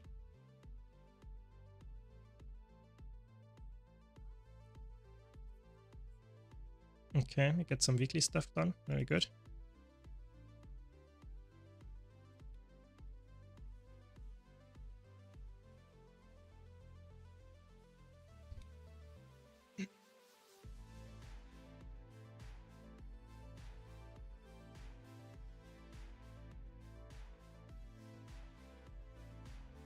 But I feel like, for example, look at the gem store stuff. The introduction of the, how is it called? The swimsuit. The swimsuit here is insane. These skins, you can buy them in the gem store for obviously gems, and that was one of the times where you got the most amount of gems that they actually, gem conversion, the gold conversion spiked when they released that, because a lot of people actually wanted that. So you can see how much they actually have in terms of potential money they can make. It's actually insane. There is so much people are really interested or willing to spend on something that changes only the looks of their character. Yeah. And I feel like that's a good thing, because that's something that keeps the people playing even though there is no new content, because you just want to see the skin in action. There are so many people coming to my chat, to my YouTube videos, and are just asking, oh, I want to run an X Revenant build because I got a new X skin. What's the best option there? I think that's really cool, you know, just getting new incentive to play stuff that is already in the game just by changing the look of something. Yeah, it's true. It's people are really interested in that jiggle physics, if you know what I mean. So I guess that's fair. Yeah, if that's the case, then why not get some money out of those people? Yeah, exactly. Yeah. Which is obviously, in my opinion, it's not a bad thing. It's not like it changes the game in a way that I say it's unplayable. It's just a way to get more money out of the already playing player base. Yeah. Doesn't mean I would pay it all the time, but I'm a skin collector and I don't even use those skins. So I would probably get them as well, probably with gold conversion, because I have a lot of gold that I don't know where to spend on. But anyway, you know, it's definitely something that keeps the player base interested, even though we don't get new content.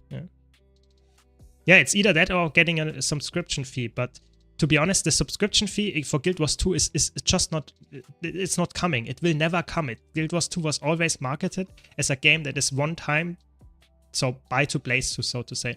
And that's just not, they can't, let's say, just give you from one second to the other, say, okay, now we have a subscription fee. That's not gonna happen. Maybe with Guild Wars 3 that will come. It's quite unlikely, I would say. But that's the only other option, you know. Either you have MTX, so money microtransactions, or you just have no, let's say, you have to have some money inflow, which income for the company. Either subscription, microtransaction, battle pass, whatever. There are a lot of options, but you have to have that. Needs to be some kind of. What do we have here? It's a core engineer. I'm playing a weaver. That's the biggest cook against each other.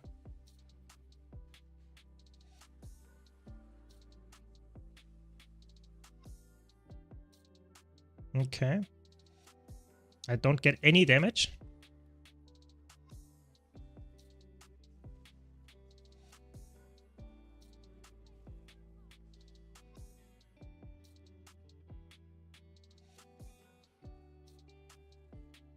Interesting. Welcome, Roaming Spirit. Welcome. Easy. We won against the core engineer.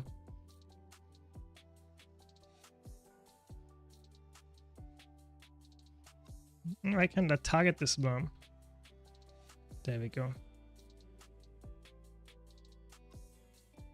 Yeah, it wasn't the CC spam. Yeah. Yeah, I totally agree. I think having some new skins that add to how you like your characters is always helpful. Yeah. Like I purely made a Berserker build with just Spear and Sword Shield because I wanted to roleplay as a Spartan. Yeah, I think that's what a lot of people actually play the game. I noticed that years ago, when I started to play Elementalist, and I started to play on this character, on this Asura. And I thought, that's very fitting. But after a while, I thought, I don't like Elementalist. But then I tried a human or Sylvari, and it was way more fun because I had way more, let's say, it did feel way better than to play an Asura where you don't see the animations, where everything is small. Nowadays, I don't care that much anymore. But back then, it was really a game changer for me going for a different character, just a little bit different of the look, and that made it way more enjoyable. And I think that's would be the same for people that, for example, change their Jade Mech to not being that annoying green anymore. Yeah, I think that's definitely a thing that people underestimate how much change, even if you have the same content, is there if you just have a different look, a different role-playing aspect. I think that's definitely true, yeah. The way ANET handles MTA is great for me. I can decide when and how much I want to invest in the game without being forced to spend money every month, without knowing whether I want to play or whether I won't be able to because of my work. Yeah, I think that's great. I think that's the big benefit of having this free-to-play model where you can spend if you want to get a new skin or you don't, you know. That's a really good benefit for all people, because if you are, let's say, someone that doesn't have a lot of money that you can use to spend on games, then you can just play the game and farm in-game gold and can then convert it to golds, convert it to gems rather. So there is always the option for you to invest in that stuff, in new skins, and have fun. It's not like you have to play the game to actually get value out of it. So for example, if you, for example, have a subscription that costs €12 a month and you want to play the game, then you have to pay that. But if you want to play the game and don't care about the new skins, then you can play the game, so to say, for free. I think that's a really good big benefit of Guild Wars 2. And that would be amazing if they would increase the amount of, let's say, customization that you get from the gem store without changing, so to say, too much about how this system works. I think that can help a lot of people. And I'm not sure if, for example, the chairs and that kind of stuff are really, you know, selling that well. Apparently they are, because there are always new chairs and emotes coming out. That's fair. But I feel like a lot of those reskins would probably also be really nice. Yeah.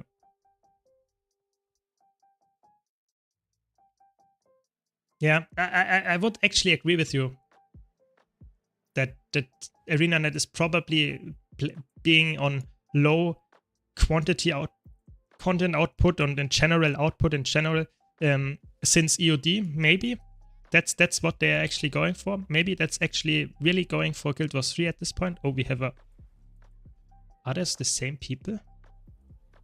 No, they are different. No.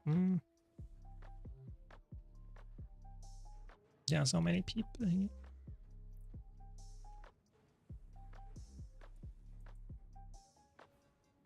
Let me alone. So now here, I think if I can get all 3 of them here, it's actually winnable. It's actually winnable. I'm not joking.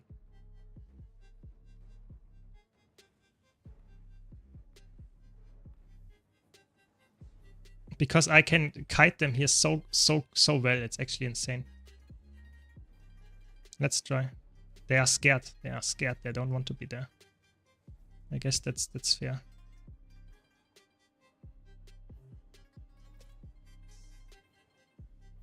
I want ability skills. Yeah, that's what I just said. I want ability skills as well. I want to have a icy meteor shower. I want to have...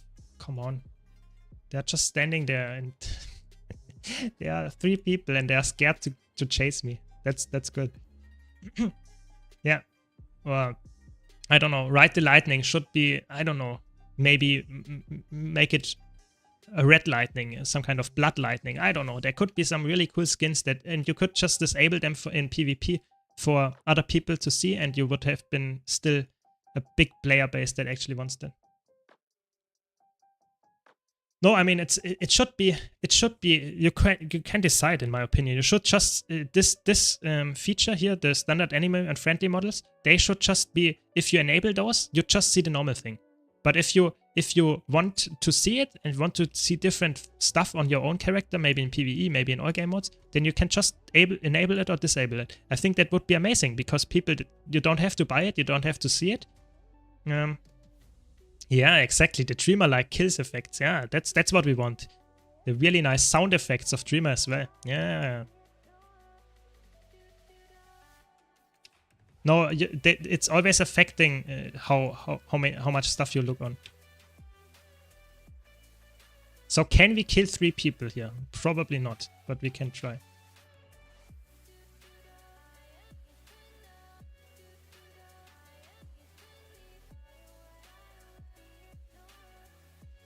Oh, the chill is killing me. It's actually insane. The chill killed me there, actually.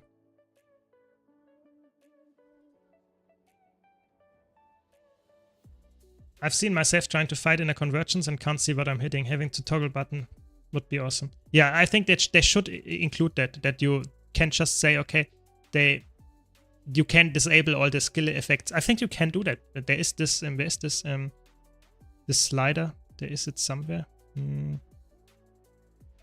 Isn't it not this one? I think there is this slider where you can actually disable the how many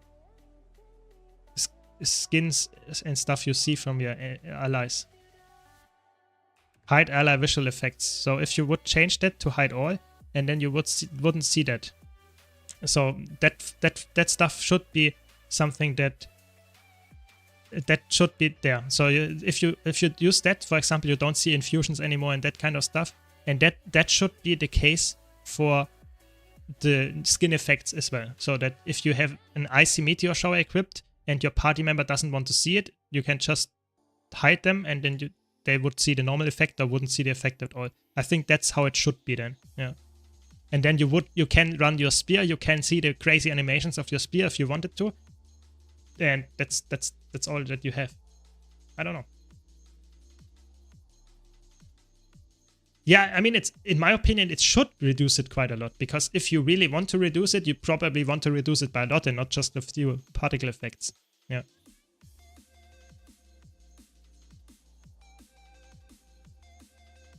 But you know, there is always someone that wants to see all the flashy stuff, so I guess that's also fair if it's there.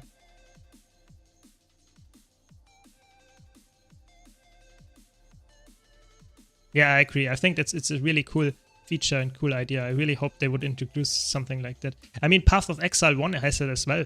You know, the cool skin effects for whatever skills you have. There are so many different ones that just change the color, change the look of it. I think that's really cool. It's a big seller of the game, you know. Yeah. I think our matchup actually is quite good, Roaming Spirit. It's quite nice.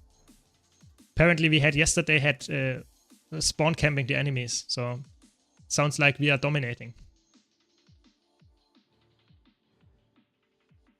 Yeah, I would agree. I think it's unlikely that ArenaNet does it, but it would be, I think, a really good cash grab for them. And it would help a lot to finance, for example, Guild Wars 3, in my opinion. I think it's quite likely that that would just be enough to actually have enough people that are interested in playing Guild Wars 2 until Guild Wars 3 comes out and we get hopefully enough money from it. Because that's after all what we want. Getting enough money to play Guild Wars 3 at the time that we have still fun. Yeah. People instant run and avoid fights in 1-on-1 situations, but also Zergs run and avoid fights. That sounds horrible. That's really boring. Oh, we are taking the enemy keep. Okay, let's go, let's go, let's go. Ah, you mean that it wouldn't include them? Maybe they just would do a new feature, so another option that would change the settings. So you could do two part of the settings. One of them would change the skin effects and the other one would change the other effects. So you could change it to your liking. But I would agree, it's of course they want to sell the stuff, and that's only possible if everyone sees it and thinks, oh, that's a really nice meteor shower, for example. Yeah. Yeah, I mean, if they are too strong, roaming spirit, you know, you have to flee. You don't want to give them points, you know. If you lose against 8 people, you don't want to. Okay.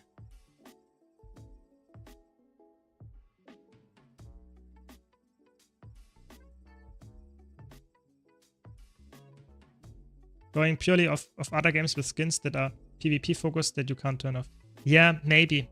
But Guild Wars 2 is not really PvP focused. That's the difference. Guild Wars 2, I would say, is either you play in open world and you don't care about PvP, or you play in world versus world where you don't really care about too much of a single player either. You know, it's more like you play in a circuit scenario.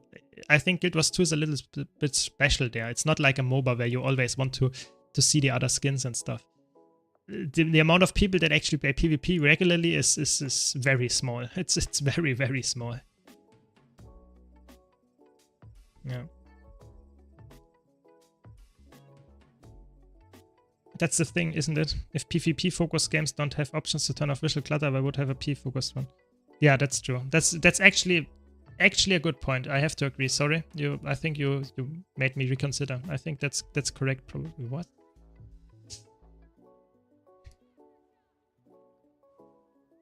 Yeah, I don't know. I think ArenaNet was never, you know, a company that cared about the other, let's say, games that were next to them. You know, it's ArenaNet was always some kind of company that said, nah, we don't care. You know, when Guild Wars 2 came out, all of the MMOs that came out had some kind of subscription fee. ArenaNet said no. And when Guild Wars 2 came out, they didn't have the trinity of healer, DPS, and tank. So I feel like they could also make a difference there. You know, they are not, let's say, always some company that has exactly the same thing that everything else in the market actually uses. I think I don't know, it doesn't have to be like that. Yeah.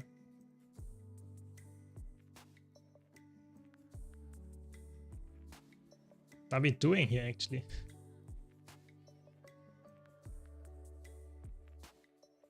Yeah, I have to be honest, I feel like the Trinity system was actually not a good idea to bring to Guild Wars 2, in my opinion. It made the game a little bit more like a WoW or Final Fantasy, which it shouldn't be, because it's just different. It's not like it should not be the same. I don't know. For Fractals, it's fine because you only have 5 people, and it's not really a tank. It's more like you have a quickness support, you have an alacrity support, and you have your party that does DPS. So I feel like for Fractals it's fine, but for raids it feels like very artificial. And especially if you look at the new raids don't even have a real tank, and you still have a healer role. And I don't know. I feel like it feels like they try to do something new every time a new raid comes out, or strike mission and that kind of stuff, but it's not really, I don't know, it's not really making much of a difference. Exactly. I mean, the raid bosses are really, really bad. I feel like having a toughness-based tanking mechanic was okay, or fixation mechanic. But if you look at a lot of bosses like Matthias, like Ura, they move around like crazy and you can't really control them, which is obviously not what you want. Yeah, I feel like both have their advantages and disadvantages. You know, having a real healer helps, a real tank, but apparently in Guild Wars 2 Engine, even that doesn't really help. So I'm not completely sure.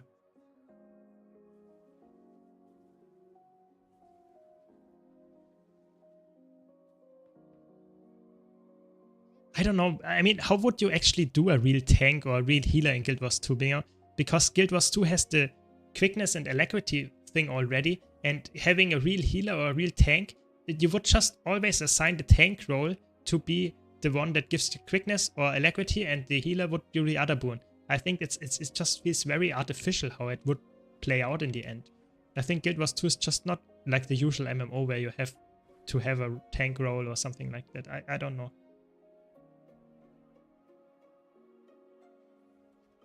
Yeah, exactly. It's typically that the healer are the tanks. Yeah, that's true. But I feel like it's not necessary actually in Guild Wars 2 to have those rules.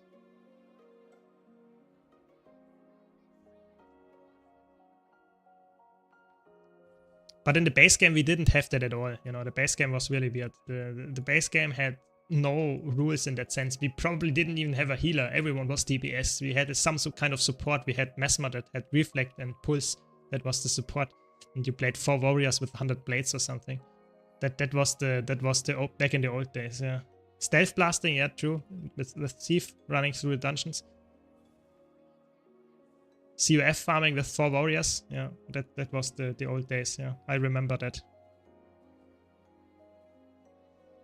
But you know, it's not like this was absolute crazy how I want to play the game. I think Guild Wars 2 nowadays had at least better balance in terms you can play every class. Before that, we actually didn't have that. Before that, we had, I don't know, Ranger, Necromancer, all of those classes were actually really, really bad to play in some kind of group scenario. You know, you didn't want to see a Necromancer in your group, a core Necromancer, because they had no DPS.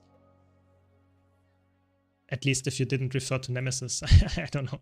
Just saying, you know, it's Guild Wars 2 is nowadays, I would say, in a way better spot when it comes to balancing and which classes you can actually play.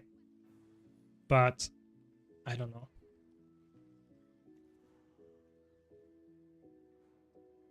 I honestly just think we were too stupid back then. That could be the case. I totally agree. I think we might have been too, let's say, inexperienced how to play the game. I think that might also be the case. But at the same time, I think the balance was also completely different, you know. It was not necessary to have a healer for the most part. Even if there was the ability to play a healer, it was not necessary because most of the fights that you actually did were in dungeons and you skipped a lot of the stuff in dungeons. You killed bosses quite fast. There was not really a boss where you say, okay, you fight for 6 minutes straight a boss and that's where you need a healer. If you have a 30-second fight, then you don't really need to have anything that heals you because you typically can avoid it for the most part with dodges and stuff or reflects. So that's the interesting part. I would agree with you that we probably did not know how to play the game, but I think it was also we didn't have to because there was no real hard content in the game. Yeah. I remember the first time I realized the boon that Guardian pulsed out. It was great. Yeah, it's really cool if you just slowly learn the game and get to see what actually works together, and that's really cool. Yeah. I mean, the DPS meter back then, I think we didn't have a real one. With raids, actually, I think the first DPS meter came in the game. I think that really needed the raids to come to a DPS meter. Yeah. I don't know what happened to Nemesis, but it was just such a good video, the one with the core Necromancer and stuff. I loved that. It was such a good meme for so many years. Yeah, for example, if you could go with Fiery Greatsword into the wall and stuff and Icebow and stuff, it was absolutely insane how fast you could kill stuff as well. Even then, when you didn't have the crazy gear stats and you didn't even have Ascended yet. So even then you had crazy amounts of damage in the kit. But still, you know, it's all about knowledge. And I think the developers also didn't really knew know what is actually happening. So I think the same problem that applied to us was also true for the developers, that we didn't know what actually is the best option. They also did not really know what is the best option to play it. Yeah. Exactly, ARA was really, if you went in ARA with a non-experienced group, it took forever. But if you played it with a decent group, it felt like a really organized raid squad that you had to do just with 5 people. Yeah, I think that was quite a fun time back then. But yeah, I mean, doesn't mean that it's bad now. I'm just saying it's a different time, definitely. Yeah.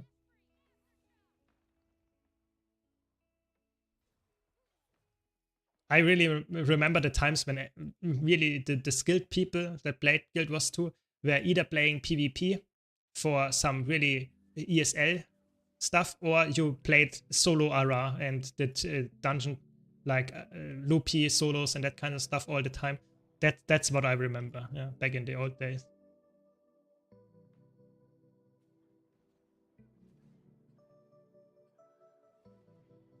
No, it was more like he was so.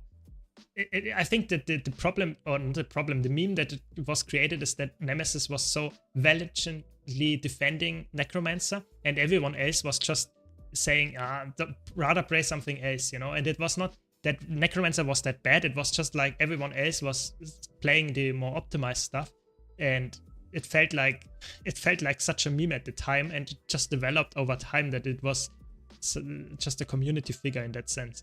It wasn't really that he was wrong, it was more like that it was a debate that was artificially enhanced by everyone actually knowing about the meme. Yeah. I do look back on dungeons quite fondly. To me, it was quite fun doing all the skips. I mean, the crazy thing is, I did that a while ago. I did a dungeon gold guide, and it's still very, very good. You know, you get one of the best gold per hours if you play dungeons. But, and that's the important part here, you have to engage with content that is clearly not made for the current design. You know, you skip so much stuff, you don't really fight at all. It's very glitchy, and you can, let's say, most of the mechanics or how to do a really fast dungeon tour is like you merge paths and stuff, and that's just not something that is really helping people get into dungeons, because you are abusing systems that are not meant to be abused. It's more like a bug abuse, like exploiting. But I still like dungeons. I really like dungeons for that matter. Yeah. Yeah, see you soon, Madison. Thanks for joining. Oh no, we lost the tower. But we defended quite well, I would say.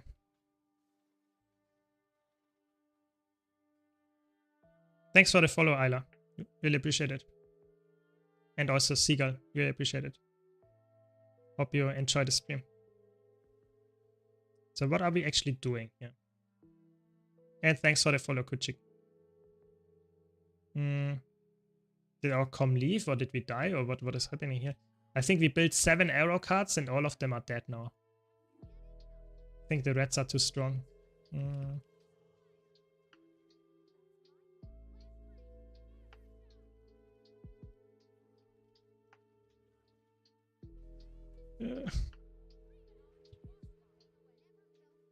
They have so many pulls, it's actually insane. Went to dungeons with my power boon chrono. We killed so fast I didn't see any mechanics from back in the day. Yeah, that's just power creep, and it's also because a lot of the mechanics back then were designed in a way that you encounter them at specific health percentages and stuff, and you just skip all of that because that's just not really useful anymore. You know, it's not like the boss does some really dangerous attacks if you skip the health percentage altogether because you bursted in 5 seconds or even lower.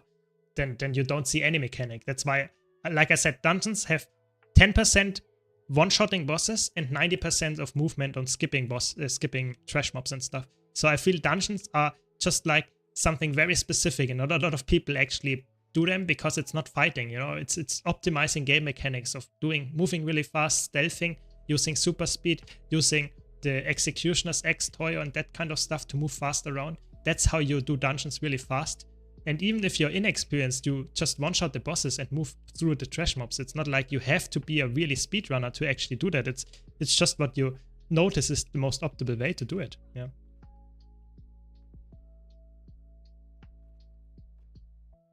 exactly. You need to have a feeling for Guild Wars 2's movement. If you don't like the movement and how the teleporting and stealthing and that kind of stuff works in Guild Wars 2, you should not play dungeons, because that's all what dungeons are about, actually. Yeah. Okay, so Roaming Spirit tested the Meme Sword rival build. Okay. I changed it to Spellbreaker with rival and staff, and this was actually so damn fun. Yeah, I think the rival buffs are actually the first time in a long while that rival is actually quite playable, I would say. But I feel like playing it on Bladezone feels like you only have the rival because you are not having a weapon swap. So that means that you have the gun saber, which is already ranged, and you have another ranged weapon. I feel like it feels like a little bit of an overkill. I'm not sure if you really would play that on a Bladezone. I would actually agree why you would play it with, for example, Spellbreaker, because Spellbreaker gives you some nice access to melee, and you have a really nice overall setup. So I think that makes sense. But on Bladezone, I'm not sure if you really want to play rival. I feel like that's I don't know, a little bit of overkill. Thanks for the follow, Sarah Tober. So hopefully we get a nice defense event here for the Stonemist Castle. Where are they? Ooh, nice. There they are. Yeah, I watched the video. I actually watched the video. I'm not completely sure if I want to play the same build, because when I watched the video, I saw some changes that I would do, and I think they are more sensible to actually use. But yeah, I don't know. I have to test it. It's for me. I'm not the biggest Bladezone fan, because it feels like the damage is just very low. You know, even if you play rival, your damage on your gun saber will not change. You know, so I'm not sure if that's the pick for me. I would rather play something that has more DPS, like a Spellbreaker, or even a Berserker for that matter. Yeah, I think in PvP you play a rival Berserker with the power signet, the signet of might, which gives you unblockable, and then you are really your how is it called, gunflame. It's really crazy how much DPS that does. Yeah, so I think it's fun. I would agree. It's definitely a fun design, the rival, but I feel like the rival is not making me play Bladezone. That's the difference. I think Bladezone for me is just, it feels too weak, the charging of mechanic and stuff. And it's not that easy to play either, I would say. You have to play it quite aggressively to get actually value from it. I don't know. I wouldn't say that Berserker is the best option. I'm just saying that Bladezone it feels like it's not really the best option to play rival. And in my opinion, it's also not the best overall option, because the damage is really bad in competitive modes. Also, you don't have the stun, you know. If you charge the skill, and back in the old day, let's say when at EOD release, you at least had a stun when you hit the skill. Now it feels like, okay, you get 2k damage and that's it. Oh, scary. I don't even want to dodge, you know. I think it has a lot of problems, the spec. It needs some love. Yeah, Condi Berserker is, I would say, quite a good one. It's really underrated, but it has a big problem in competitive modes against classes, for example, that have huge amount of Condi cleanse. So if you face something that has very decent amount of Condi cleanse and you can't get your spikes going anymore, so your confusion spike is worthless, then you have no damage. You have absolutely no damage. It's actually insane. Your damage comes mainly from the Skull Grinder, and the Skull Grinder is just a skill that is very, very easily either dodged, or if you cleanse the conditions from it, you are very, you hit like a noodle, and that's a big problem, because especially in World vs. World, where the fights already take forever, it's not something that I really want to have all the time.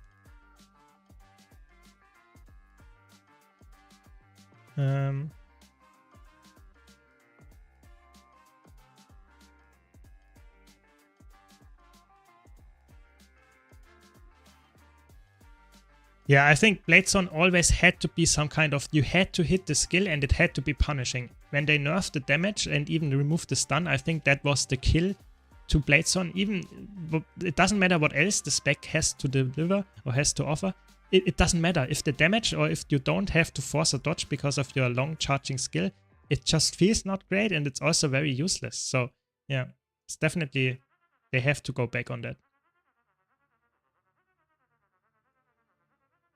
Really, I mean, it's actually insane. I would say Dagger Catalyst is actually not that. It has an immense amount of cleanses if you play it correctly. So I think it's actually insane if a Condi Circle wins against them. Then they either had a big skill gap or they didn't have any Condi cleanse, because that's to me, I think that's very unlikely that you win the Condi Circle against the DD. Yeah. I think for me the biggest thing I really enjoyed back in the old day, the Elite, that you could reset all your shouts.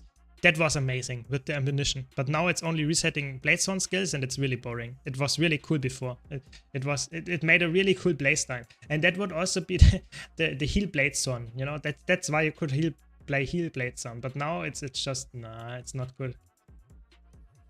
I mean, it's not a bad skill, the Elite, but it was way better when it had the ability to reset all your shouts. That was really fun. Yeah, exactly. I mean, in competitive modes, the banner is better for a lot of situations. That's true.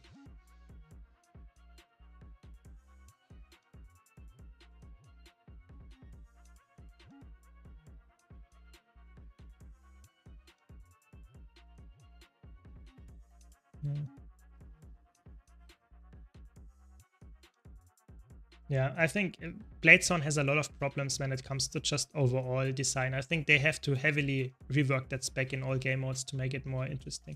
I think in PvE it's the only place where you can actually play it quite well.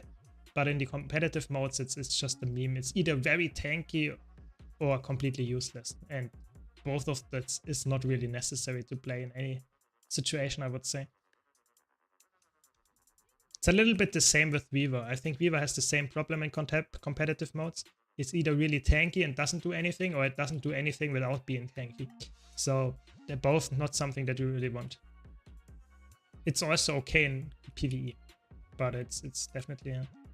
But the worst part is you charge all your bullets for the Dragon Trigger, getting stunned, and you get out of the Dragon Trigger thing plus a cooldown. Yeah, I think that feels bad, but I feel like that should be in the game, because you should have the option. Maybe you get a stability or something one stack so that you have to CC it twice, but there should be some counterplay. I'm always against the option of having no counterplay at all. I think that's, for me, there has to be counterplay, like CCing it. It doesn't have to be only one CC. Maybe it's 2 CCs or something like that, but it should be, you should have the option to actually negate this without having to dodge. I think that should be in the game.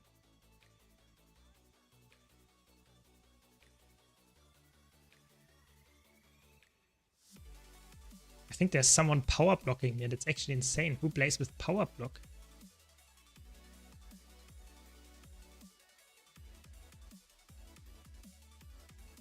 Yeah, I think Bladezone needs definitely some help. It's actually insane. I don't really care how they change it, you know. It just should be some kind of change that you can play the spec. I think a lot of people actually would enjoy playing Bladezone. I think it's something that the community wanted since EOD came out, to have the option to play Bladezone in all game modes, but yeah, I don't know.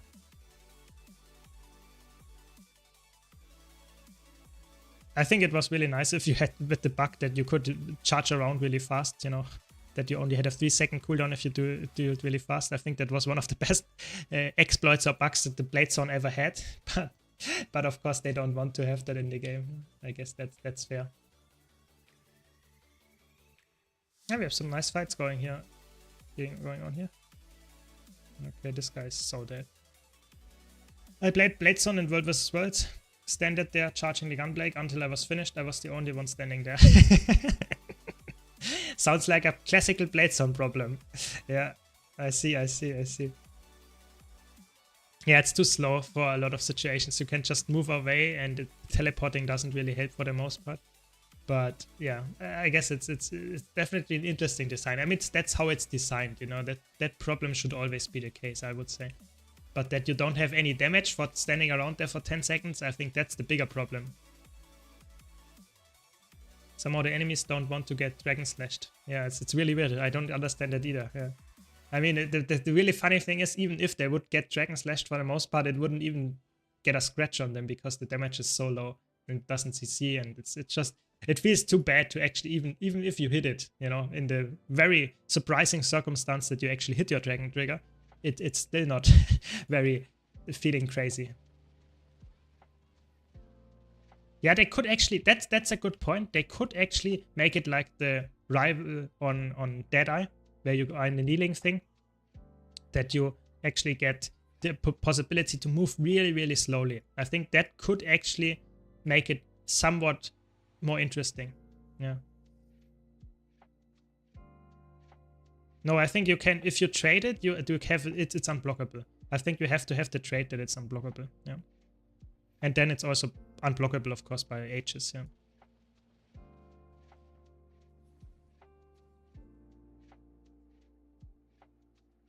I think it's okay to have it like that, because that makes it so to say, you have to take the trade in competitive modes, but in PvE you can trade a trade that gives you more damage. I think that, or gives you inequity, for example. I think that's okay, the design, that you don't have that baseline to be unblockable, because then you have to really, you know, invest some amount of things in there.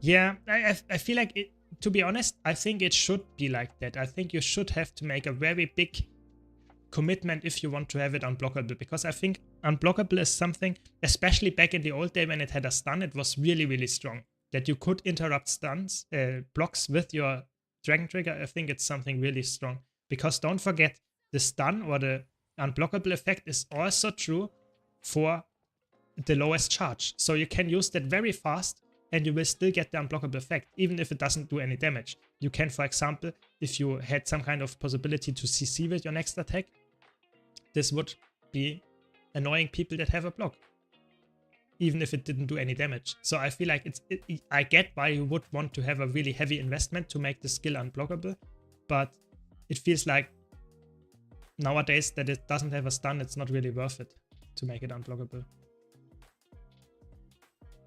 I don't know, it's really hard. I think it's a really weird spec. I don't want to be the designer to actually design it in a way that it's fun and still balanced, because I think it's very easy to make it unbalanced. It's already quite hard. If you play Bladezone, like a solo Bladezone build that I posted a while back on my YouTube channel, if you play that in a story mission, it's very easily that you will get a boss fight and you will just bug the boss. You know, the boss will just be, let's say, how is it called, will be killed with one shot, and you will go over the phase that is supposed to happen to trigger the dialogue or something, and you will just be completely locked out of the whole thing, of the whole story instance, progress and that kind of stuff. So I think Bladezone is already in that spot that you have a big problem when it comes to that, but I don't know.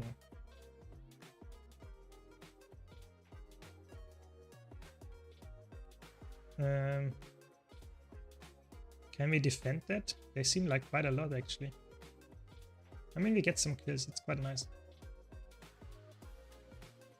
Ooh, they have a lot of damage. Maybe we can get the backline here. Oh, the blues are coming as well. Nice. 3-way fight. If you're currently online, it's the best time to get to EB right now in our server. 3-way fight in our castle. That's how we want it.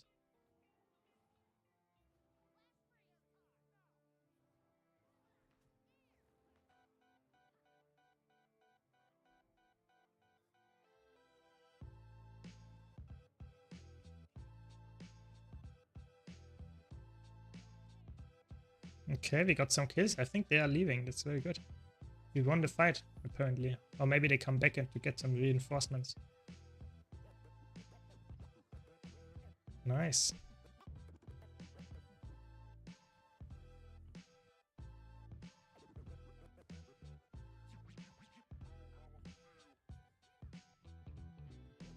This guy's dead, right? And they're back. They are back. Okay.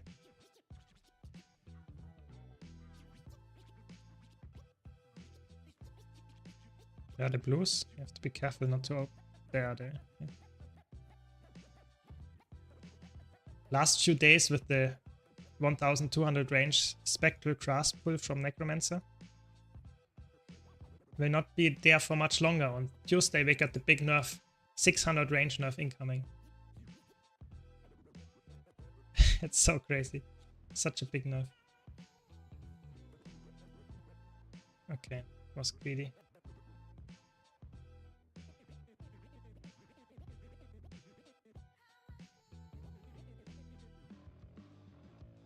Guess I survive. That's good.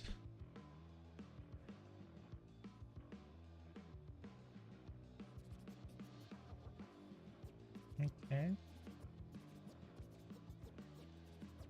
I haven't actually played Guild Wars 1. That was, you know, I'm not that old. So I was, when Guild Wars 1 came out, I was barely in school. So I did not play PC games back then. So I actually did not play Guild Wars 1. And at the time I started playing PC games a lot, I played Guild Wars 2. So I had no reason to actually play Guild Wars 1 ever. Even though I know Guild Wars 1 is a very good game as well. It's just before my time. That's the sad truth here. Maybe I have to try it because I feel like it's just such a classic at this point. But I have to be honest. Currently I'm just playing a lot of Guild Wars 2 and I have fun with it. You know, it's I don't really need to go to a different MMO at this point. Yeah. They want to send Necro back to its grave. Yeah, I guess that's the reasoning for the nerf to Spectral Grasp. Yes. Thanks for the follow, Altered Ego Gaming. Yeah, I feel like Guild Wars 1 is a really good game, but I feel at this point it's more like either you have the nostalgia because you played it back then, or you really want to have some kind of nice solo game that you want to play. But currently I'm not in either of those spots, so I'm just having fun with Guild Wars. Yeah, it's true. You have, but the thing is to get more of those skins of the, where is it actually, in the general path in the Hall of Monuments. Yeah, to get all of those titles and skins, you actually have to play quite a lot of Guild Wars 1. And I'm not sure if I really want to invest that much time in a game that I might enjoy or might not enjoy when I have the option to actually play Guild Wars 2 in the same time and have fun. Because there are a lot of skins in Guild Wars 2 right now, filthy, that I actually can't get. So I just accepted that there will be more. And I have also the Hall of Monument skins. Because, for example, the Tequatl skins, I will never get all of them. It's just so rare of a drop that I will not get all of them. I'm glad. It's been very good for a while now. Yeah, I guess, yeah. God walking amongst mere mortals is really rough to get. You have to nearly 100% Guild Wars 1. Yeah, I think that's the other thing, that you have to put a lot of effort in, and you also, I would say, you have to be somewhat decent at the game as well. It's not like you get it just by playing 100 hours. You have to also get some stuff that is not that easy, I would say. At least as far as I know. Would be interesting if they would have something like that in Guild Wars 3 as well, because I'm not sure if I would actually have all of the stuff that we need for the 100% completion. Would be interesting for sure.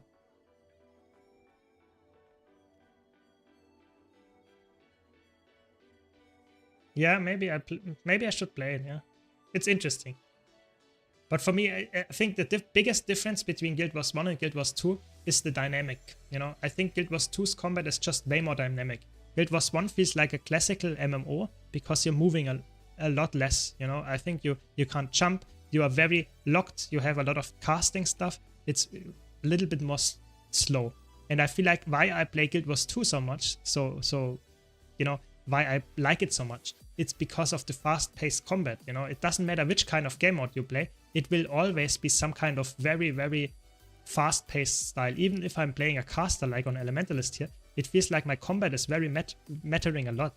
And I'm really pushing a lot of buttons, really moving fast. And I think even in Guild Wars 1, yes, it's a very good game, but it might not be as fun for me because I'm more of a fast-paced player. Yeah, it will be incredible. I will be a total noob if I play Guild Wars 1, that's true. Yeah, if they would have something like that, we would. I think that's a good point actually. If they would say we will bring out Guild Wars 3 in, let's say, 2 years, and until then we don't have any big updates for Guild Wars 2 anymore, but we confirm there will be a title in Guild Wars 3 for having that and that and that in Guild Wars 2, I think a lot of people actually would go for that in Guild Wars 2 then, and you had some players actually going for Guild Wars 2 stuff just to have the stuff in Guild Wars 3. I think that is actually an incentive to play Guild Wars 2 even though there's no new content, which is actually quite fun, you know, if you think about it like that. I really hope they do something like that if they would ever introduce it.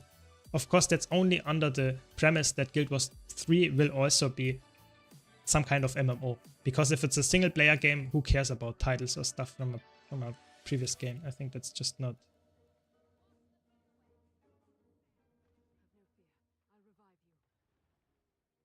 No. They killed me.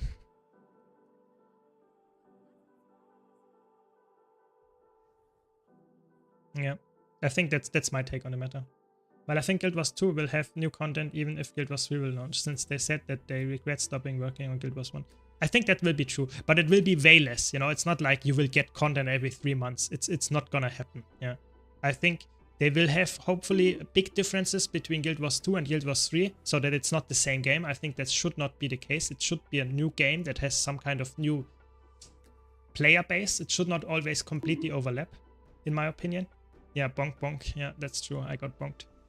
It should not overlap 100%. That's very important. So if that's the case, that it's not overlapping too much, in my opinion, it should actually be, like you say, it should be that we get some small amount of content patches and we will still have the option to play Guild Wars 2. They should definitely let the servers run and just have a lot of possibility to play Guild Wars 2, even though you don't get new big maps all the time. I think that will be, yeah, I think that would be fine, yeah.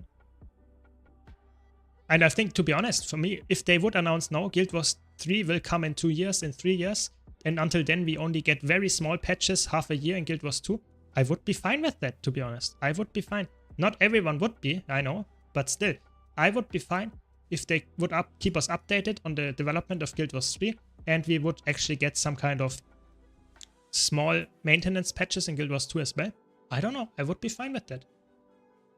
But of course, that might not be the best move in terms of financial stuff, you know, they might not get as much money as they wanted if they want to get as much paying customers in Guild Wars 2 right now. They should announce it as late as they can.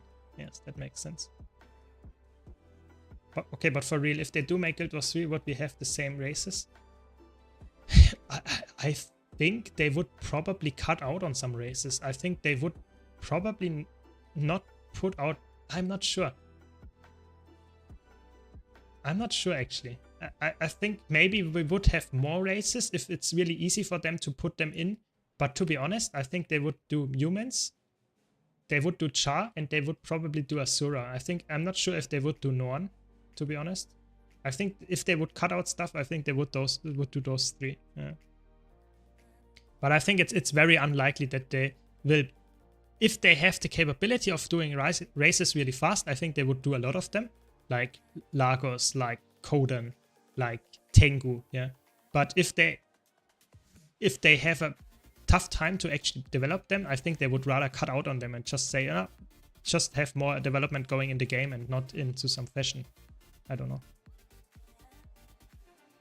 Yeah, maybe they have to do Norn. You're right. Yeah, people like the big thing. But I think humans are of course set, so that's why I said Norn are not really that likely, because Norn are just bigger than humans. But maybe that's the best selling point for them. It's really easy to develop them. Yeah, I guess. Yeah.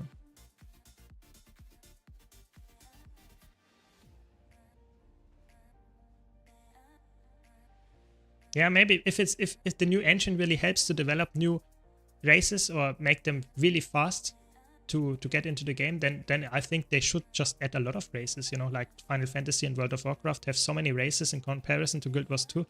They would definitely have a big amount of interest in that. Yeah.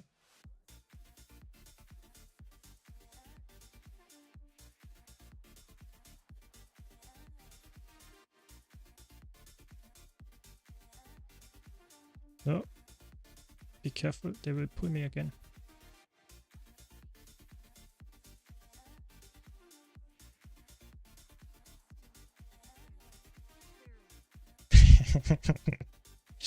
I can see it. Yeah, you're all Norn-lovers in the chat. I guess that's fine, yeah. My first character actually was a Norn. non-ranger back then. Really interesting. I don't play her very often, but still. Old memories, I would say.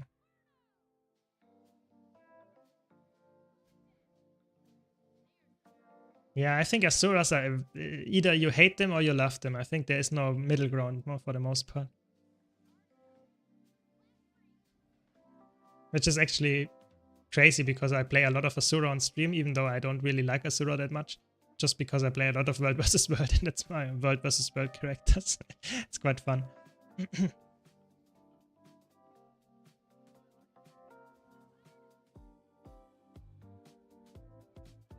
First male human guardian. Oh, that's such a classic, you know. Male human guardian. I think that's probably one of the most played specs in the game. Just the specifications, yeah. Second female Sylvari Ranger. That's probably also quite common. I think that's makes sense, you know. I would also create stuff like that. Yeah.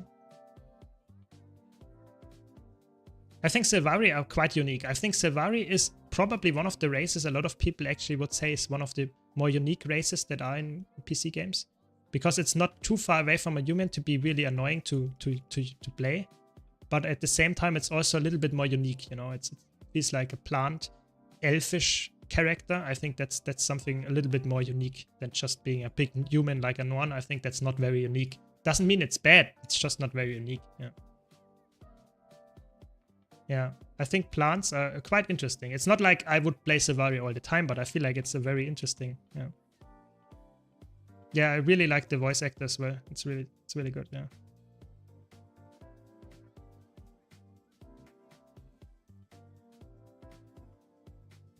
It doesn't mean that you have to play it. I get why people don't like Sylvari, yeah. Just saying it's a very unique race, and I think it would be a shame if they wouldn't include it in the next game that they release. I think it's very unique to Guild Wars 2. Sylvaris are the trees being hugged. Yeah, I guess that's okay, you know. Sometimes they just want to have some hugs.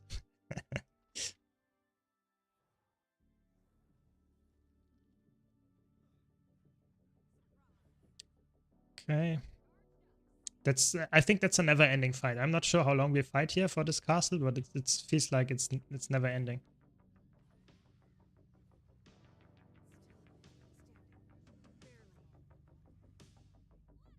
At least we are defending it. We get a lot of rewards from that.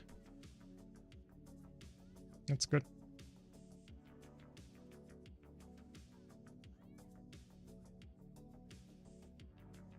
Yeah, you can get a splinter, yeah, and that can be really painful, yeah.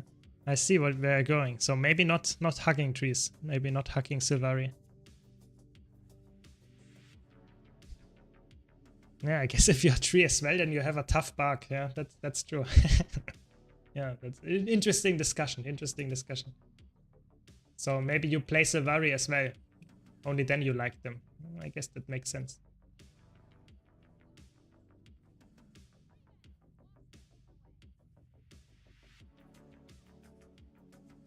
This rose has thorns. Yeah, I guess, I mean. I think it was an interesting storyline with Mordramoth as well, that they had some influence, or he helped them create them and stuff. That was really an interesting storyline. I think that's definitely something that made them more interesting as a race, as for example the humans that are just very straightforward, not very unique in that sense of the storytelling. So I feel like that's definitely something cool. But I can see why people don't like Sylvari, you know. You have to like the look after all, because that's what you are actually playing, you know. You have to look at your character all the time. It doesn't matter what game mode you are playing. Your character will be there. So the look is the most important thing.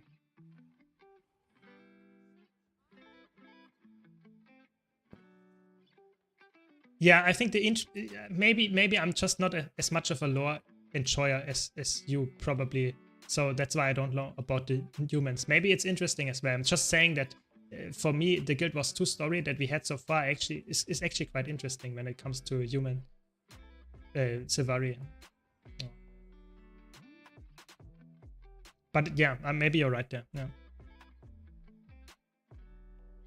But I feel like the Guild Wars 2 story doesn't really touch a lot on the races other than the Sylvari. You know, you don't have a lot of Char storylines, maybe with Iceblood Saga, but it's not that you know, impactful for the most part. You don't have Norn story at all, I would say. The human story is maybe in Living World Season 3 with the raid and maybe with Codecos and that kind of stuff. And Asura's storyline is also not that crazy, so I think the races are not really that interesting for the most part in Guild Wars 2 from the story perspective. Yeah.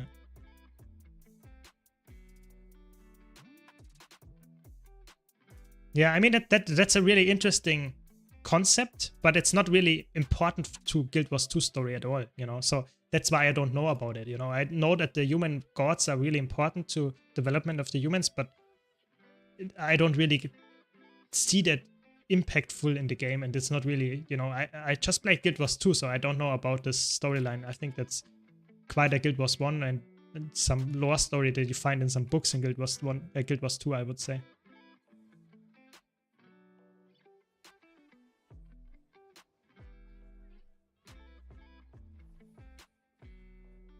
Yeah, very interesting. In the time zone, it's long before Guild Wars 1 as well. Oh, okay, so it's before then. Yeah, I mean, it makes sense, but probably there's more reference there. I think Guild Wars 1 is a way more lore-heavy game than Guild Wars. At least nowadays. I think Guild Wars 2 story nowadays is very, very short-paced, not very, you know, it's not like you get some big story that is taking you months to read through or get to all the books. It's more like Guild Wars 1 is a little bit more heavy in that side, I would say.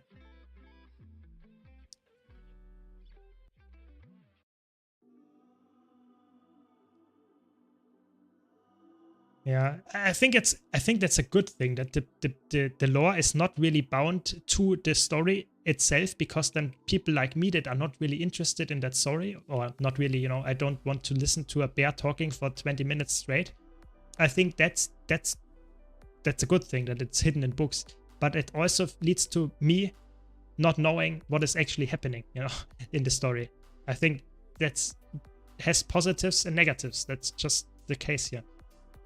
But what I also think that the story in Guild Wars 2 right now is feeling like it's not very having a big amount of long-lasting storylines, you know. If you look at Mortarmoth and that stuff, that was set up with Scarlet, you know, the storyline was taken over multiple expansions to that, or at least to some extent.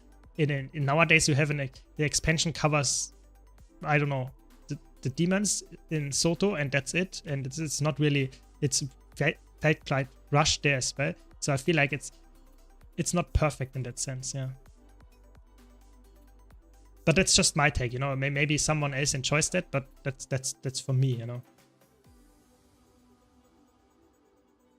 I think it feels, in the beginning, the storyline of the expansions felt good, and then it slowly, or fast rather, fell off, and that's not something I really enjoy. Yeah.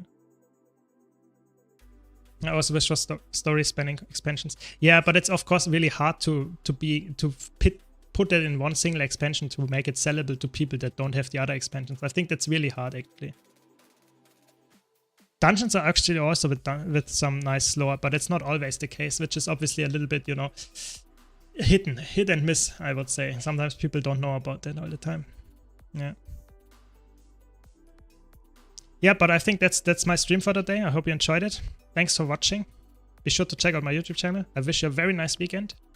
And yeah, see you around. Thanks for watching. Had a lot of fun. Hope you too. See you around. See you around.